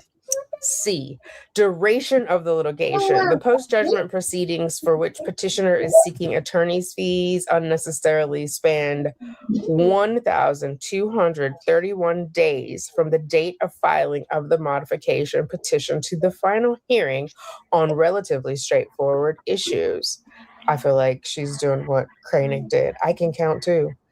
D, merits of the respective positions. Petitioners raised meritorious issues in seeking the termination and or modification of a child support and or modification of child support and alimony due to respondents' incarceration for second-degree murder and lack of exercising time sharing. Likewise, petitioner's basis for his request for location, in part due to the media coverage of respondents' murder charges, which led to the minor child being bullied, was also meritorious. On the other hand, respondents' failure to... She's cutting her to the quick, right? Everything that Brian said has been meritorious, not one single thing. And his requests have always been in proper legal format, not some random batshit crazy cursive. Right. And in the best interest of the child, which is right. And reasonable even to the other parent, even though she's being so crazy. She doesn't even pretend, though, for anything to be in the best interest of the child. No, she can't. She can't figure it out. Because when she tries to talk about him affectionately, he sounds like a possession. No, or like a small child. Like she has no understanding. It's all like fantasy, weird, bizarre. Like he wants to hold my hand going on the first day of school. He's a 15-year-old boy. I mean, what are you talking about, lady? Cuckoo. Okay, here's the next bit. To acknowledge a substantial change in circumstances, her objection to the termination of child support, and her objections, at least the downward modification of alimony, were without merit. Footnote 7. Footnote 7 reads, the court notes that there was some merit to respondents' objections to petitioner's request for sole parental responsibility, although she confused and continues to confuse petitioner's request for sole parental responsibility with a request for the termination of her parental rights. However, even a meritorious defense on the issue did not justify 1,231 days of litigation. E. Whether the litigation is brought or maintained primarily to harass, or whether a defense is raised mainly to frustrate or stall. After being incarcerated for a number of years, respondent continued maintaining her defenses to the modification of child support and alimony, even after being convicted of second-degree murder and sentenced to life in prison without the possibility of parole. That Petty. took cleared up for her. Yes, you're petty. Like, you're petty. Like, because maybe the first 2 years, it could have been like, oh, I want to hold on to hope. But after you're convicted, you're still arguing. Do you think they were ever going to agree to anything at the pre-trial? That's why the judge gave them a pass. Like, you should have asked first, but go on somewhere. Oh my God. She was going to run up more attorney fees. Mm-hmm. Exactly. What's it to her? She finally capitulated without a care in the world, no guilt. To the modification of child support at the final hearing, but continued to contest a financial change in circumstances and argued that she was entitled to $1,000 in alimony. The existence and course of prior or pending litigation. As noted above, the prejudgment litigation lasted 197 days versus 1,236 days of litigation. Wait, wasn't it 31? I don't know how this changed, but okay. Is the 6 next to the 1 on the 10 key? Further, respondent continued to drag out the post-judgment proceedings even after she was convicted of second-degree murder and sentenced to life in prison without the possibility. Oh, I got it off and I'll go back. But oh my God, how many times is she going to count the days it took that she's in for second-degree murder? No, you're going to make it fall. It's crazy. Like, she knows Sarah. She's not leaving anything to guesstimation or question.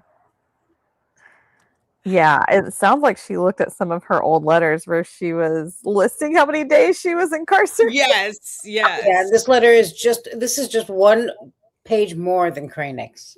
Right. She was, less crazy over there. If that's even possible. $1,000 in alimony. The existence and course of prior or pending litigation. As noted above, the prejudgment litigation lasted 197 days versus 1,236 days of litigation. Wait, wasn't it 31? I don't know how this changed, but okay. Is the 6 next to the 1 on the 10 key? Further, respondent continued to drag out the post-judgment proceedings even after she was convicted of second-degree murder and sentenced to life in prison without the possibility of parole. 47. Upon evaluating the Rosen factors, Rosen is italicized, referencing a case, the court finds that the majority of respondents' defenses in the post-judgment proceedings were frivolous or spurious, which resulted in unnecessary litigation. Because she wants to be the one in control. 48. Therefore, petitioner is entitled to reasonable attorney fees and costs to provide justice and ensure equity between the parties. The court finds that the $175 paralegal rate and $395 attorney rate are reasonable. That's per hour. Petitioner has shown through I wonder if she's going to want to be paid for all of the time that she had to be her own lawyer for this. Oh, yeah. She wanted a court-appointed attorney Mm-hmm. to cost. She wanted to tried run to up get more her an hours. attorney, but she messed that up too. So she wanted the child to have an attorney they had to pay for. Yeah, in one of their filings when they went back to ask for a free attorney, like Peter sent the note, that he said that they went through like 24 attorneys turned her down. Yeah. Isn't that a sign? Oh, let me settle. Nope, not for her. Because they probably would have helped her settle it, but they knew it was like, even though the law was on her side for those 22 months, what mother is taking $22,000 out of their child's household while they rot in jail, prison for the rest? Like, what kind of person are you? And she's so pissed when anyone else got paid. She was so pissed when Banquets and Cashman and all them got paid for their time. Like that was money out of her pocket. Right. And like they were supposed to work for free, work with her. What's it to her? Like, I don't understand. Yeah. No, that was out of my pocket because I work in the state of Florida. You can my money back. Pissed off. And you are, and you should be. Baby. $168 through July 29th, 2025. Footnote 8. Footnote 8 reads, see petitioner's exhibit number 2. The court deducted $332.50 due to 1.9 hours of paralegal time that appeared to be clerical in nature. 51. The court finds that 8 hours of paralegal time and 8 hours of attorney time for the preparation for and attendance at the final hearing is reasonable for an additional fee award of $4,560. I don't know if there was a paralegal at the final hearing. I know his brother was there, but someone else. Larry, hear me out. Edie Beatty, HR2 mom, what do you guys remember?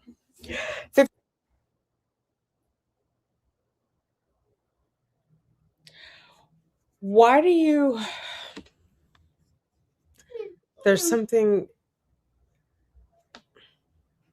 So Martell must have submitted their hours. Yeah, it's in an exhibit, but it sounds like there was an error in there. But then I was like, let me leave it alone, because then it sounds like she also paid for this, for his brother to be there, because the paralegal wasn't in the courtroom. I mean, I got there late, so maybe the other people can chime in. The brother wasn't a paralegal? Wasn't his paralegal there?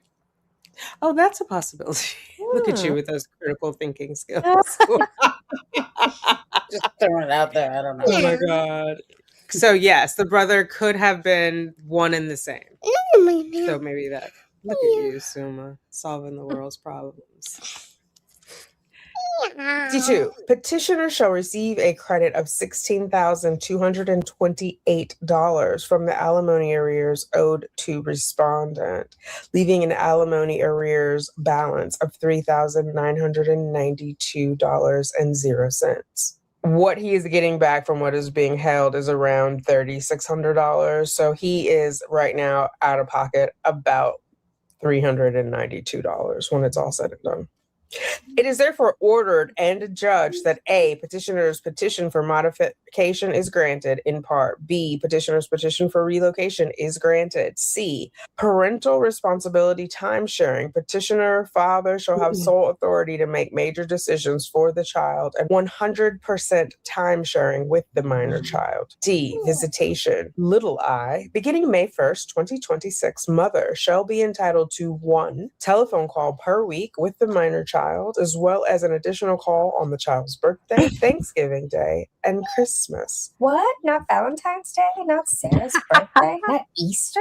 The holiday calls shall be in addition to the weekly calls, but each call shall be no longer than 30 minutes each, unless otherwise agreed upon by the parties. 2 little eyes.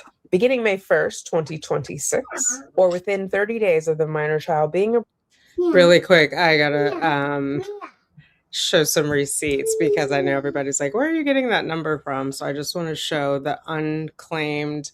I have a whole video on it where I tied it to the arrearages, but that's going to take too long. So let me just give you guys. Can you see that?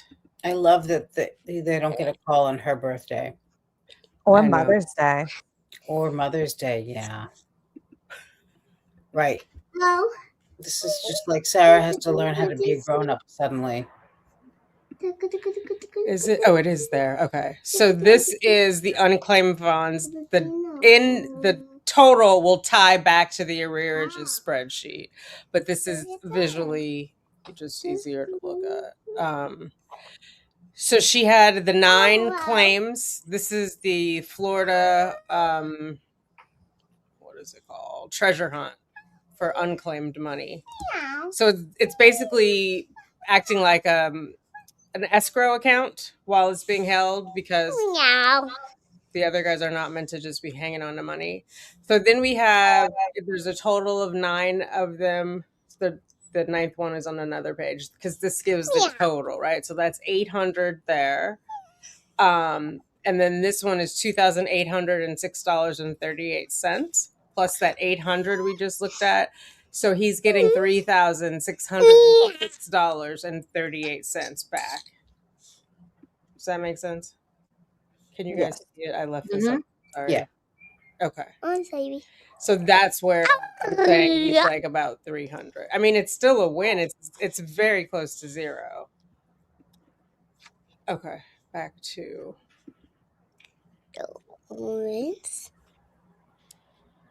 Approved as a visitor, whichever occurs first. Mother shall be entitled to 1 weekend visit per month for 2 hours per visit at the Lowell Correctional Institution main unit in Ocala, Florida. The petty in me, since Sarah is not at the main unit, I would drive up there and go sit in the main unit, and then I complied with the order. I don't know why she hasn't corrected her address, but okay. We're going to leave Petty University and just go back to reading. 3 little lies. The transportation cost for weekend visits shall be allocated to father. 4 in Roman numerals. All other provisions of the parenting plan approved by the final judgment not expressly modified herein shall remain in full effect. Alimony modification. Effective March 1, 2020, petitioner's alimony obligation is hereby modified downward to $145.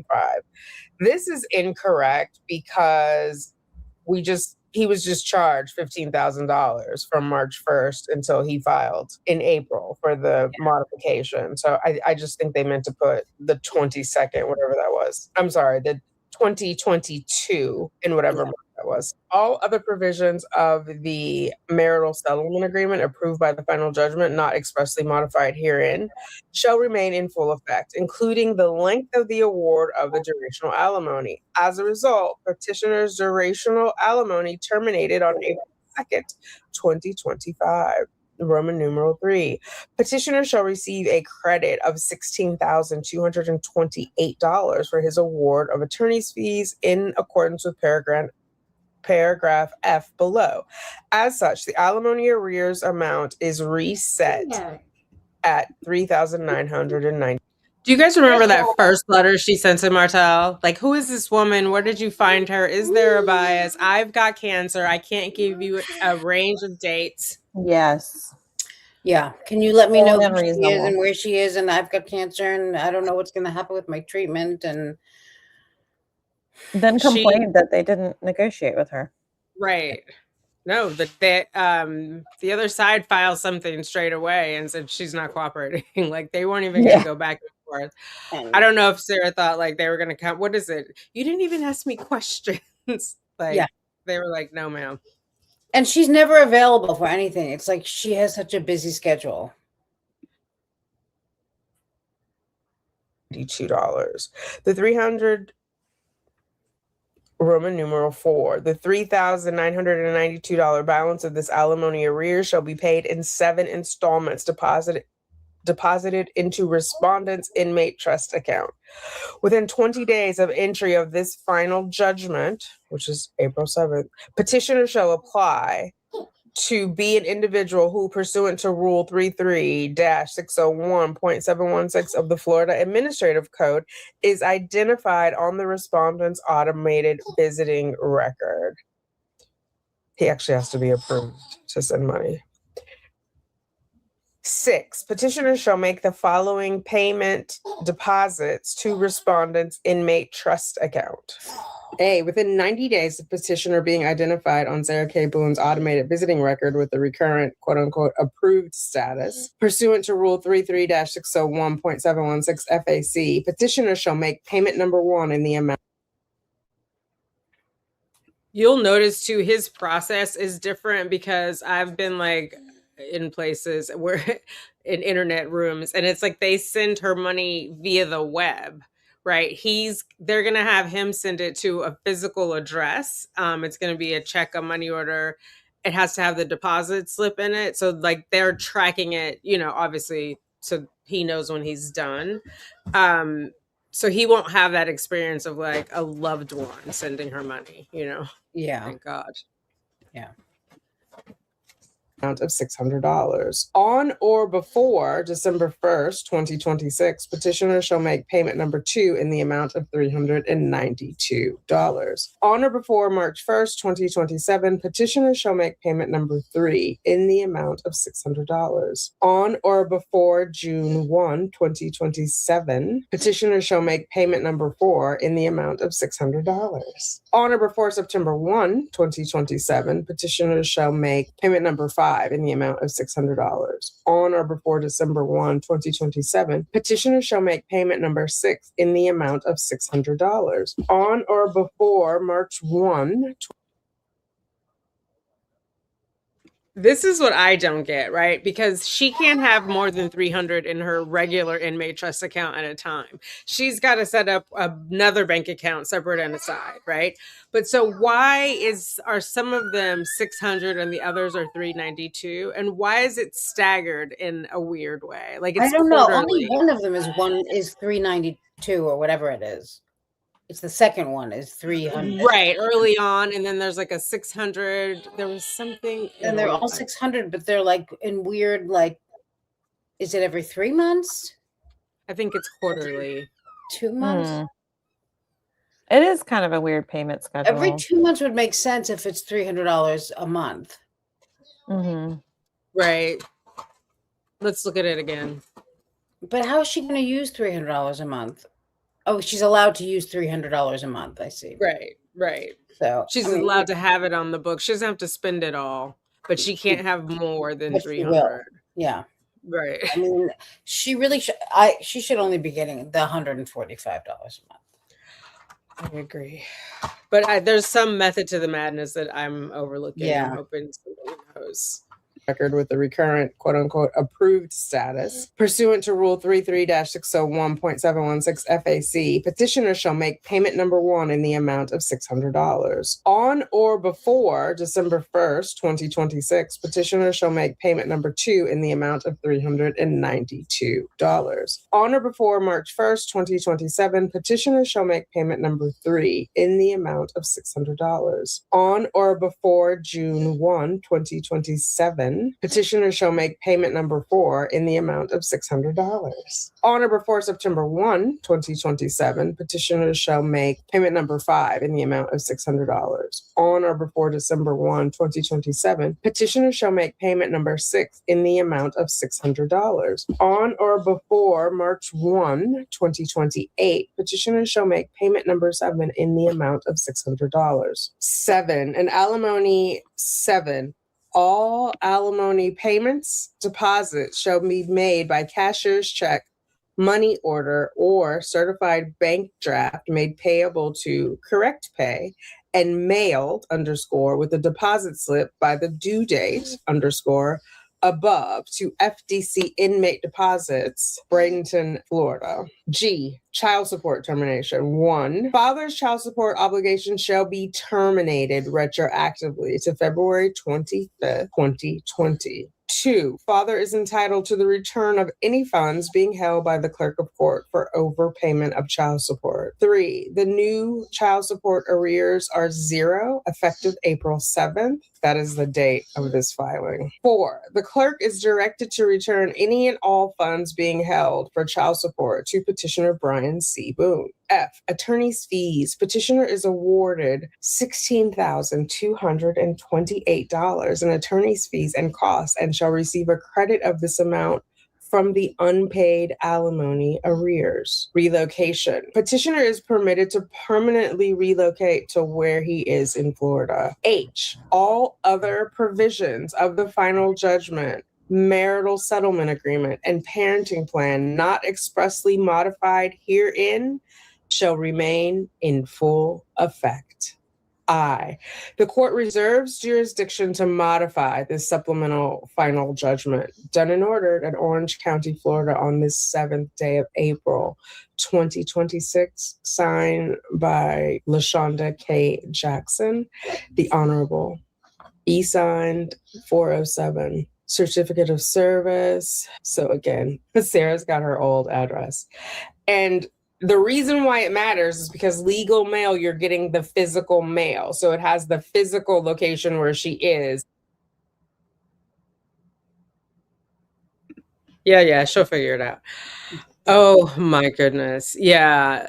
So I feel like the judge got it all on the record, right? Like, Yeah. You fought him for 3-4 years about child support, did not agree until the day of the hearing that you were not entitled to child support.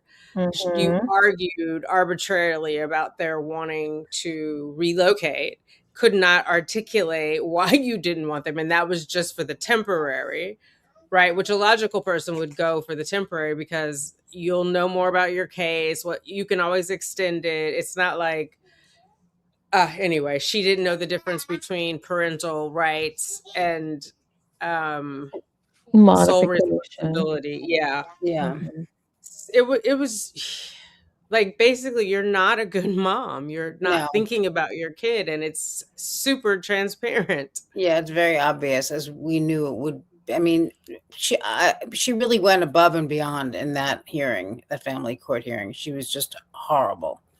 The judge called it what it was, entitled. She said she was entitled to the alimony, like, which she totally feels like she is. Yeah. In her mind, that's her money. It was awarded she's to legally her. entitled to it. So yes. And shame on Brian for not coughing it up. And that's right. Putting her first. Legally entitled to 145. And I mean, Judge Jackson didn't even mention that Brian admitted to drinking around the child. So, I mean, I don't understand any of this. Right. Well, I don't get why she would try to disparage Brian anyway. Are you saying your son should not be, or his son should not be with him? Do you know what I mean? Like, what is your point?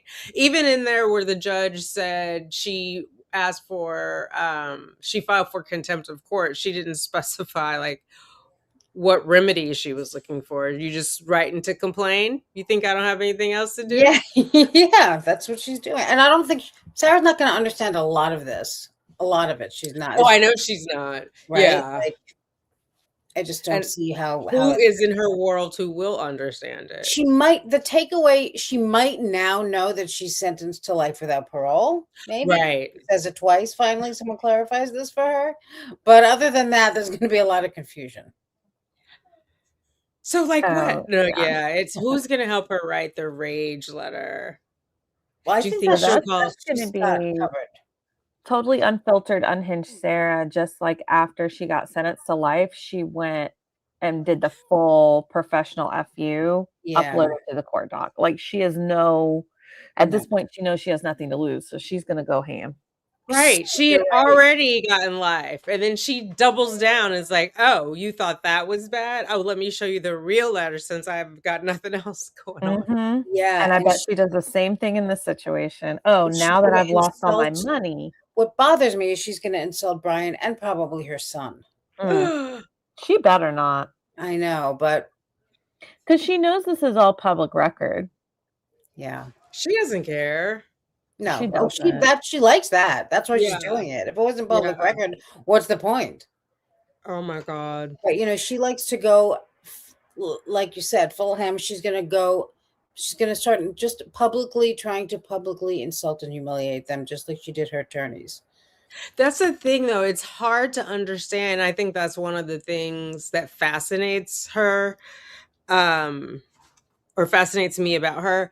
She doesn't care. She's just like, I'm going to say every horrible thing. And then she's surprised when you don't want to deal with her anymore. Like, she cuts everyone to the quick. About only herself, which is why she does that, right? Like, she does care. She wants revenge. She wants them to look. I'm just going to humiliate you in front of the whole world. But how would she feel if someone did that to her? Like, what is someone Everyone's done that to her. Think about how she mentioned all of us YouTubers Oh my on God. the stand at her sentencing, saying how we had blood on our keyboards because she was incensed that we were talking about her. She was incensed that a camera might be there when she got arrested. But she's obsessed by it. Stop having the info piped in. If something was bad for my mental health, I don't want people to keep repeating it to me. Right. Yeah. She uses it. She loves it. I mean, I just don't know how any of this she thinks makes her look like she gets her message out there, but her message is the rantings of a lunatic. Yeah, I don't think, what she thinks should be a message, I don't think normal people are like, oh yeah, I needed to hear. Tabby LH, thank you. Your question was, are the visitations behind glass or do they actually get to hug each other? They're meant to be behind glass, but a bunch of stuff has been changing. So I just sent off a request for a new handbook about the close custody visitations. Because I know for sure they have one extra person on them, like a guard, the CO. But yeah, go ahead. I was just going to say she's really only going to want a hug from an officer. Oh my God. In front of her son. That's what she likes, you know. Oh my God. She's going to get tackled by an officer is what she's going to get. Yeah, definitely. If she isn't right now as we speak. Oh my God. And I feel like he's going to get cheated because, like, imagine being that kid and you haven't seen your mom and you just want to go see her and, like, chop it up. How's it been? And then Sarah's your mom. Right. Yeah. That's going to be so ugly also. What a migraine. She's going to be so angry and nasty to both of them. Yes. That's not going to be, she can't put anything aside and just have a nice visit with her son. That's not capable. No. She's going to want to talk about how poor destitute she is, how Brian spent all this money on attorneys to steal from her. She's always so positive. Yeah. Always up for solutions. Just staying positive and putting a smile on my face. Oh my God. And that's why they hate me. Oh my God. Yeah, because I'm super focused and I sit on my bunk and I don't talk to anyone. And I'm a beacon of light. Oh, please. You might not even talk to them if they visit. You don't think so? No. She talked to the son. I don't know. I'm glad the judge said only 2 hours. Like, nobody needs to sit across from that for longer than 2 hours. I just wonder if she'll even do it. I don't know. If Sarah will do it? Yeah, if she'll even want to have a visit with them. She's going to be nice, nasty. Like, she's going to compliment her son on a shirt, and then she'll be like, oh, what is that? Ralph Lauren? Maybe, but she doesn't have anything to gain. Here I am in these prison scrubs. You know she's going to mention the bidet on the first visit. Yeah. I just don't want her to say anything that maybe his son said in confidence, and then she use it as a weapon against Brian and hurts the son. She will. Like, pits them in you know what I mean? Like, please just try and be normal. Well, if she has information like that, she's going to put it in her letter because this is going to be a professional fuck you to them. Mm-hmm. Oh, wow. Because she wants them to hear everything she feels like they stifled her from saying in court. And humiliate them. Right. She's really just embarrassing herself. But yeah, she thinks she's humiliating and exposing them. Like, the quote unquote justice system is being unjust to me. And she's too stupid to remember that the judge can modify anything she wants to. So a letter like that might really hurt her. She doesn't care. No, that's right. That's right. She's not a At this point, conformist. no. God, you're gonna Right. you can't live like that. Terrible way to live. Oh my God. Right. Oh my Oh. God. Judge J knows Sarah. Thank you, Scout November Light. Judge J knows Sarah would hold anything, yes, against him. That must have been a subliminal. She wanted to spare him that. Yeah, like calling him in chambers. And then, because at that point, just like she did on that call with Julian, I was like, how do you know it was me? But she would tell him, well, you were the only one in there. This is what changed. You know what I mean? Mm-hmm. It's crazy. And remember in the hearing when she was supposed to be questioning Brian, she tried to say, and I'll tell you this, I know about his girlfriend. Like, what? You're not telling anyone anything. Exactly. Man. Yes. So what was her point? So a teenager has a girlfriend. So what? What was she telling him? Petty. She's like, she went to Petty Community College because it's not really good. It's kind of cruel. But it's, yeah. And she's trying to dress him down in front of the judge, like showing she's Brian Calloway boot. It's just like, my God, it's so embarrassing. She's so bizarre. She has like this bizarre ideal of how things should go. And I mean, to say that is so ridiculous. Right. Like, remember when she's his mom. Yes. Sorry, remember when the prosecutor said she took a parent role with George? Yeah. No, it wasn't the prosecutor. It was that therapist that she. Mr. J did it too. Yeah. The therapist was more, but that. Oh, right. Yeah. It was with the Brian. opposite. Yeah. Exactly. Yeah. Right. Yes. You're taking him to do puzzles and then paint, and it's like you're planning his whole day for him. Yeah, and he said, you have a child, right? You have a child of your own. Mr. J had the best delivery. He just was like, psh, like she hated him. Again, Sue. Like, I thoroughly enjoyed him. Me too. I wish he was the state attorney on that Koenig trial.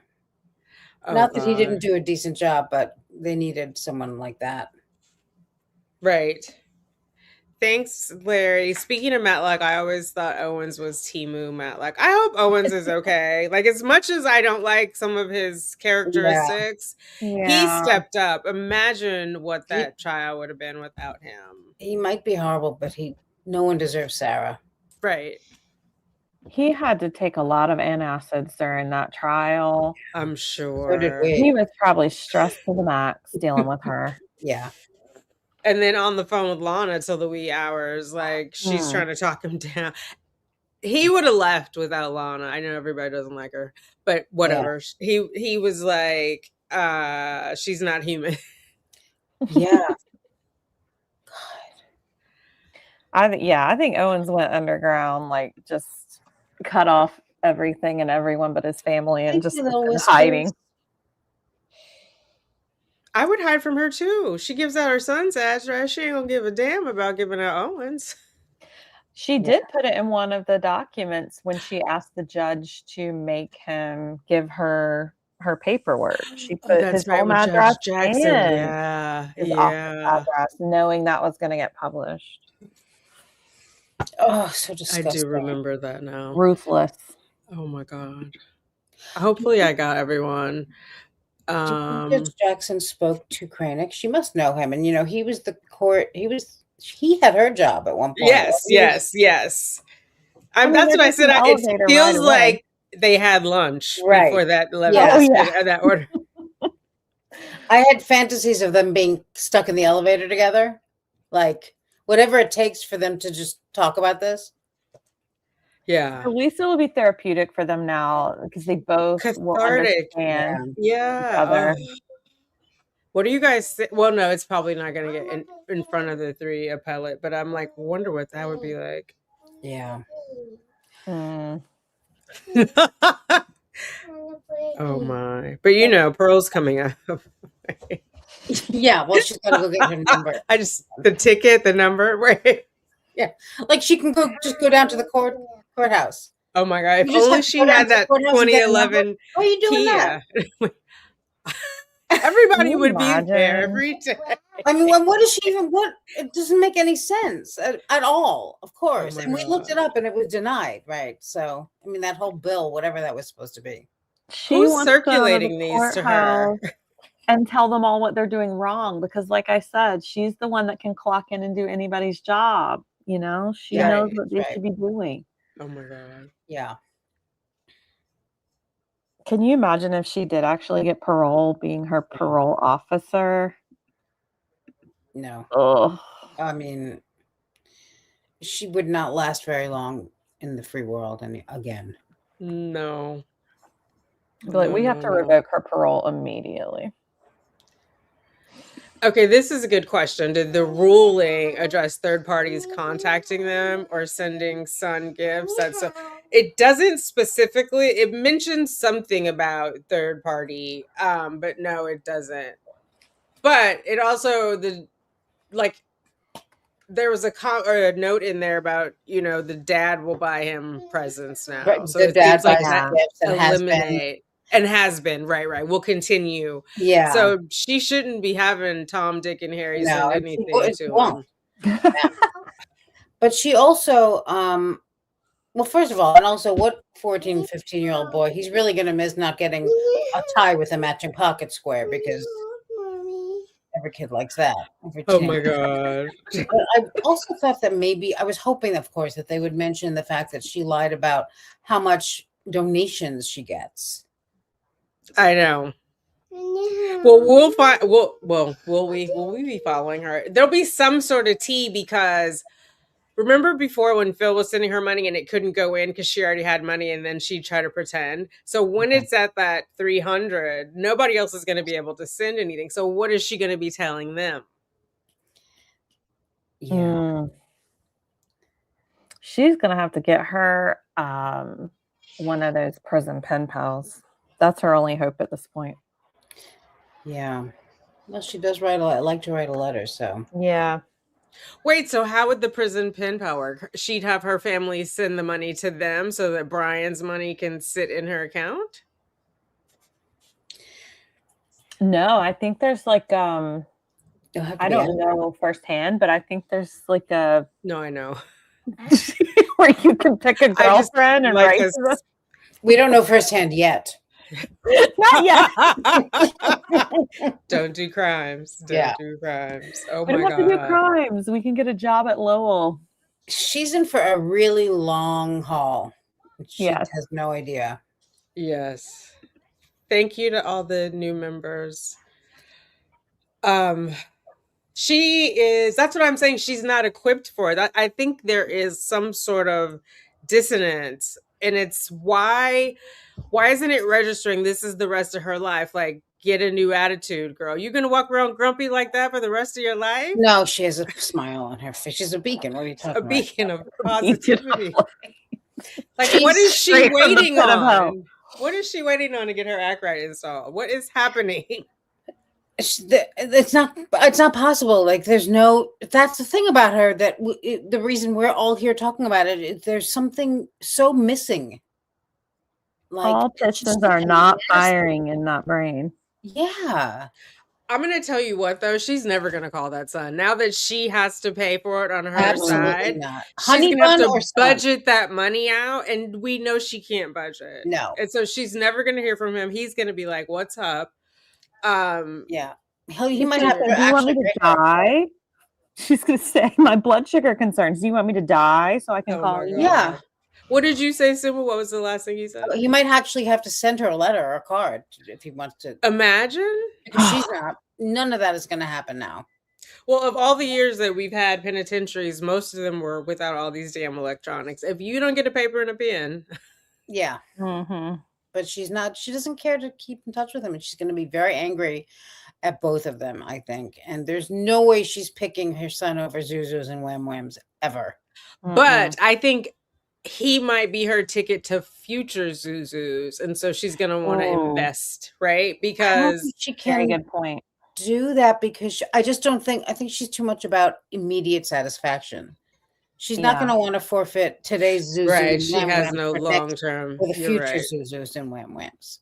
Oh my God. What's she right gonna about do at 70? Is she gonna make it?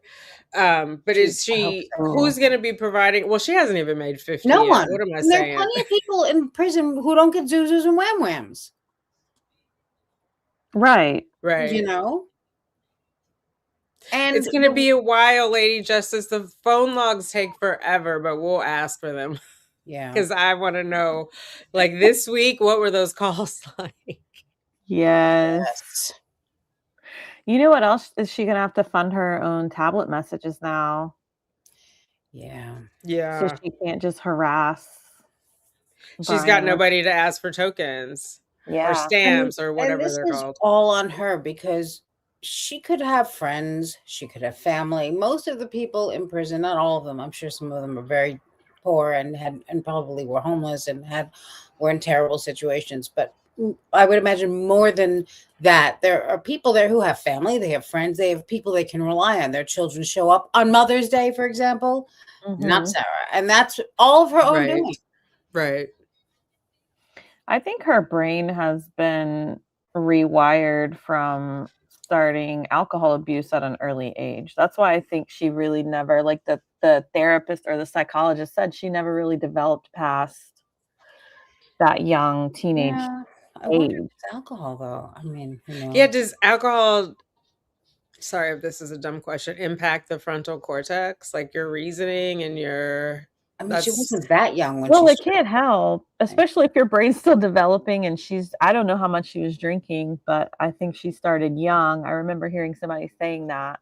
Yeah, but that would be Can't help. very heavy drinking. I speculated that, but only because of her maturity level. It's like she's Mhm. frozen there. Yes. So At around 12, I would say. Is that like bizarre? So you guys think she'll see this as a loss because she didn't get the 62? Oh yeah. Don't Oh you? yeah. Because she's essentially getting just under $4,000. That's not going to last her. It's nothing. Yeah. And she thinks that she's owed what, 60 grand? Yeah. Yeah, 62. But here's the thing that I like too, right? Because we know that Judge Jackson has a mother who murdered her father and she grew up with her father's people, right? I think also, and it might just be my California hippie, that she's planting seeds for the son, right? Because if you look at the schedule, no matter how we try to make sense of it, the last payment is March of 2028. He does not turn majority till October. She's not going to be calling after that, and he will get to see for himself. Yeah. Yes. Well, she's not going to be calling before that either, and he'll see that. But yeah, I see what You you're don't saying. think she will after she fought for the 1 hour? No. Ooh. Oh. I don't think she's going to call him very much at all because that's money. Right. Until she figured, she might not understand somehow that she has to pay for those calls. Although she'll probably figure it out. She's not going to. If one of the flying monkeys reads it to her, she's not going to. No, she won't. I don't know. She won't think about it somehow. And all of a sudden she'll be like, wait a minute. Once she figures it out, those calls are not happening anymore. Because he doesn't have to load those cards anymore. She can't report him to the Yeah, he can't judge. load those cards. I mean, he could, I guess, but he's not going to. Yeah, but she can't. I mean, right. He shouldn't. Yeah. But and there's no one. It's not like she can call the manager. Like the judge said, he didn't have to. Right. I mean, now she's going to have to rely on maybe one or two people. I don't know who she's got now to do that, but maybe the LaFontaines or I don't know. And her brother. Right. Yeah. He sends her small amounts when he sends them. And they might run out of patience and kindness for her too. Right. Well, because as the flying monkeys reduce, she's going to get more and more desperate. Right. And she's got to ask each, if she's down to 2, she's got to ask each for more. Where if you have 6, you ask, but for, you know what I mean? Like they're going to leave quickly. She was juggling it a little bit, but I'm sure they're all also kind of at the end of their tether anyway at this point. Oh, yeah. And it's only a matter of time. Yeah. It's so bizarre. I hope her son chooses to just go be free if that's what he wants. Yeah, it's scary. It's a bad feeling, I bet. I mean, what a nightmare. Yeah, I hope Brian is dancing. I hope he's celebrating because I definitely think this is a win. He went in and the attorney said, we'd like to just call it even. They got close to it. Yeah. Mhm. The only thing I Very don't close. like is that he has to be in contact with her, but I guess he has to anyway for the driving, but he's got to be Mhm. making payments through March. Yeah, but he doesn't really have to be in contact with her. Well, he has to be there in the visits. Right. But that's probably for the best. Oh, yes. So, Yeah, I mean, Yeah, that's the what, minor has to be accompanied by a guardian. yeah. She'll be trying to figure out something. Did you fall asleep? Because she'll want to have some time alone. But I think Brian's got to say, I'm going to the restroom. You got to come with me. You know what I mean? Like, not Yeah. a second. Mhm. No. Yeah. It's going to be a long 2 hours. Yeah. Oh yeah. I'm glad it's only 2 hours, though, because Sarah asked for as maximum amount. Maximum time allowed. Right. Crazy. And it just feels like a huge wait because we've been waiting. Now we know what the answer is. I know some people don't like it, but Yeah. the law's got to apply to all of us the same, not just people we don't like. It's as good as we could really hope for with it being legal. Right. And fair, yeah. She had Right. to take. She couldn't just say you're not getting anything that you've asked for. No, Right. I mean, That would have been reduced it a biased. little bit more, but it's really such a small amount of money. And It's Sarah will see it negligible. as it's the same as nothing to her. She's not going to be happy. And for Sarah, it's not even, I mean, yes, it's about money, but she's going to be very upset about the money. And she's going to be even more upset about all the insults, Oh yeah. Right. and reminders of the drinking and the this and the that. And so, I mean, this is The not going to be, second degree murder, right? yeah, and all the That's life the without best parole part. and all that, that's not going to be a good, she's not going to like this at all. No. It's going to be painful, but it is. Here's the thing. Here's the rub, because I see she had 2 exit ramps, right? But just like she did in the criminal case, she passed them the F up. First Mhm. one is just be nice to Brian. Say, thank you, please. How are you doing? Thank you for looking after our Whatever son. you can do, He appreciate would have it looked Yeah. out for her, but she forever. started acting a fool, writing letters to everybody and their mother, and then he was like, what? Let me show you how I can really be, because this is ridiculous. Yeah. Because even in the hearing, he was like, once she kept going through so many lawyers, I realized she was not trying to resolve that. And why would she? She had the perfect life. She was living rent free. She didn't have to be. The only thing is she doesn't have hooch, but I'm still not convinced that that's the thing. Yeah. Yeah. Why Yeah. wouldn't she want to delay it? What was her motive to go? In Brian, she had somebody who would have supported her forever, really just for the sake of their son. I really feel like everything think he so, did too. was for their son, and he did the right Yeah. thing until he finally saw, like, this is not helping my son. This isn't helping anyone. Fuck this bitch, Right. I mean, she's just I just horrible. think she blew it at the beginning, trying to give commands from jail. I think he Yeah. would have been like, he had been doing it. And then I Yeah. don't know why she wants to hold on to the car and the other things. And I think she just was going, and maybe it's like from her mother's side, it's something in the household. She was just going to nag him no matter what. It's like that TV. He couldn't do anything right. Like literally, he couldn't do anything right. Yeah. And I think once she was against the relocation, that was also like really just showed you, like Judge Jackson said, she just didn't care. Right. Right. Son's getting bullied. I don't know if you remember in the letter when she was like, what's that got to do with me? Yeah. Yeah. It's not my fault. It literally is your fault. And even if it isn't, you should not want it happening. Correct. Right. Oh my God. What do you guys think? What did she say to her son the night before she got arrested? Remember, she spent the night. She had that weird thing on the stand when Owens was like, and so you stayed the night with your ex-husband and your son. My son. I was like, did Brian go somewhere? Or like, why were you really want people to think about the fact that she went back to her ex-husband like she's some kind of strumpet? She drew more attention to it, because I wouldn't have. I was just like, something is wrong. Like she just went there to be with her son. Yeah. But then now I know she says $6,000 or whatever he offered. Maybe he did. It's not in the files. Mm-hmm. But take that. She still would have gotten more. Yeah. But that night. A lot more. I mean, double, kind of. Right. The night of because she's upset that Brian says, I have to explain to him what a killer is and a murderer is. Yeah. What was that conversation like at that house that night? I mean, she was called a blotto. Well, I think Brian told her that she should get a lawyer. Yeah. And she was like, what are you talking about? I'm just going to go talk to them. It's just George. You know, I mean, I didn't mean to do it. It wasn't intentional. I don't need a lawyer. And she's always worried about her rights. But what about the right to remain silent, ma'am? Yeah, that's not a right she's into. No. I didn't like that right. She totally blew past that one. Yeah, fuck that right. I want to talk. I want to explain, but I never get a chance to. I think she probably told her son something happened to George and we don't know what yet. They have to do an examination.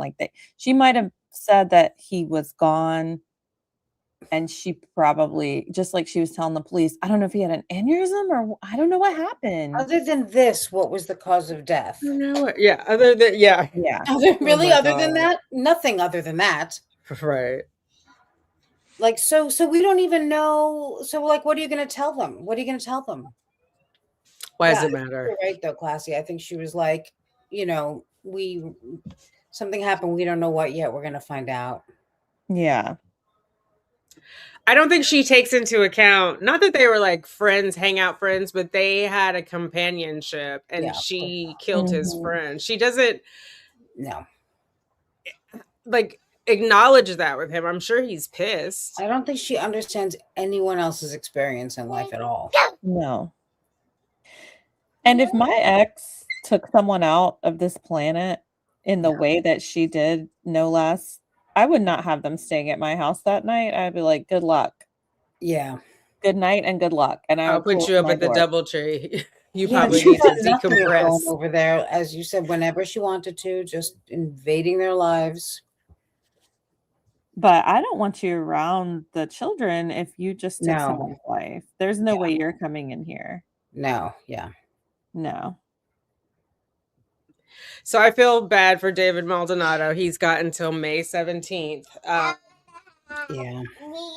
That's going to be rough. And she's going to come in hot whenever they touch base. Yeah. Because now that's the only thing she has to focus on. Yeah. All her anger and rage will be... she can appeal more than once, though, right? Not for free. Right. Oh, not for free. Or not herself, even. Yeah. I mean, do you want her? I mean, that would be common. I mean, I don't want to. Yeah, I just assume that she might try to do it herself. She'll tank If the she whole can get someone economy. else to do the work for her, like a flying monkey kind of situation. Maybe. I don't. Yeah, no. I mean, this one is David Maldonado is going to be paid for by the state of Florida. And then if she wants something else after that, she would be able to do the thing that Shanda Van Ark recently did. But she's a lawyer. Yeah, I mean, no, but she still was represented, but ineffective assistance of counsel, she was saying. And so it's not called an appeal, it's something else, but I'm forgetting it. But like, it is, Bundy was a lawyer too. That's why I think he kept coming up in my search. But it was, now I forgot what I was saying. I got to sidetrack. Something about it, the second appeal we were talking about. But so this is basically going to be the only one because she might write a few letters, but she's not going to appeal again on her own. I mean, or she could have some pros there. People raise some funds for an attorney, or the Innocence Project could come in. Don't give up on her. No, you're right. The Innocence Project, that's going to happen. Have to look for success in a different way. That's right. Yeah, and in more than one way. There's more than one way. There we go. Yeah. All right, that's all I have. I think we've been on here like Thank 3 you so hours much, now. Kanika and Classy. Thank you, and Classy too. Oh my God, this was so much fun. Thanks everybody for joining.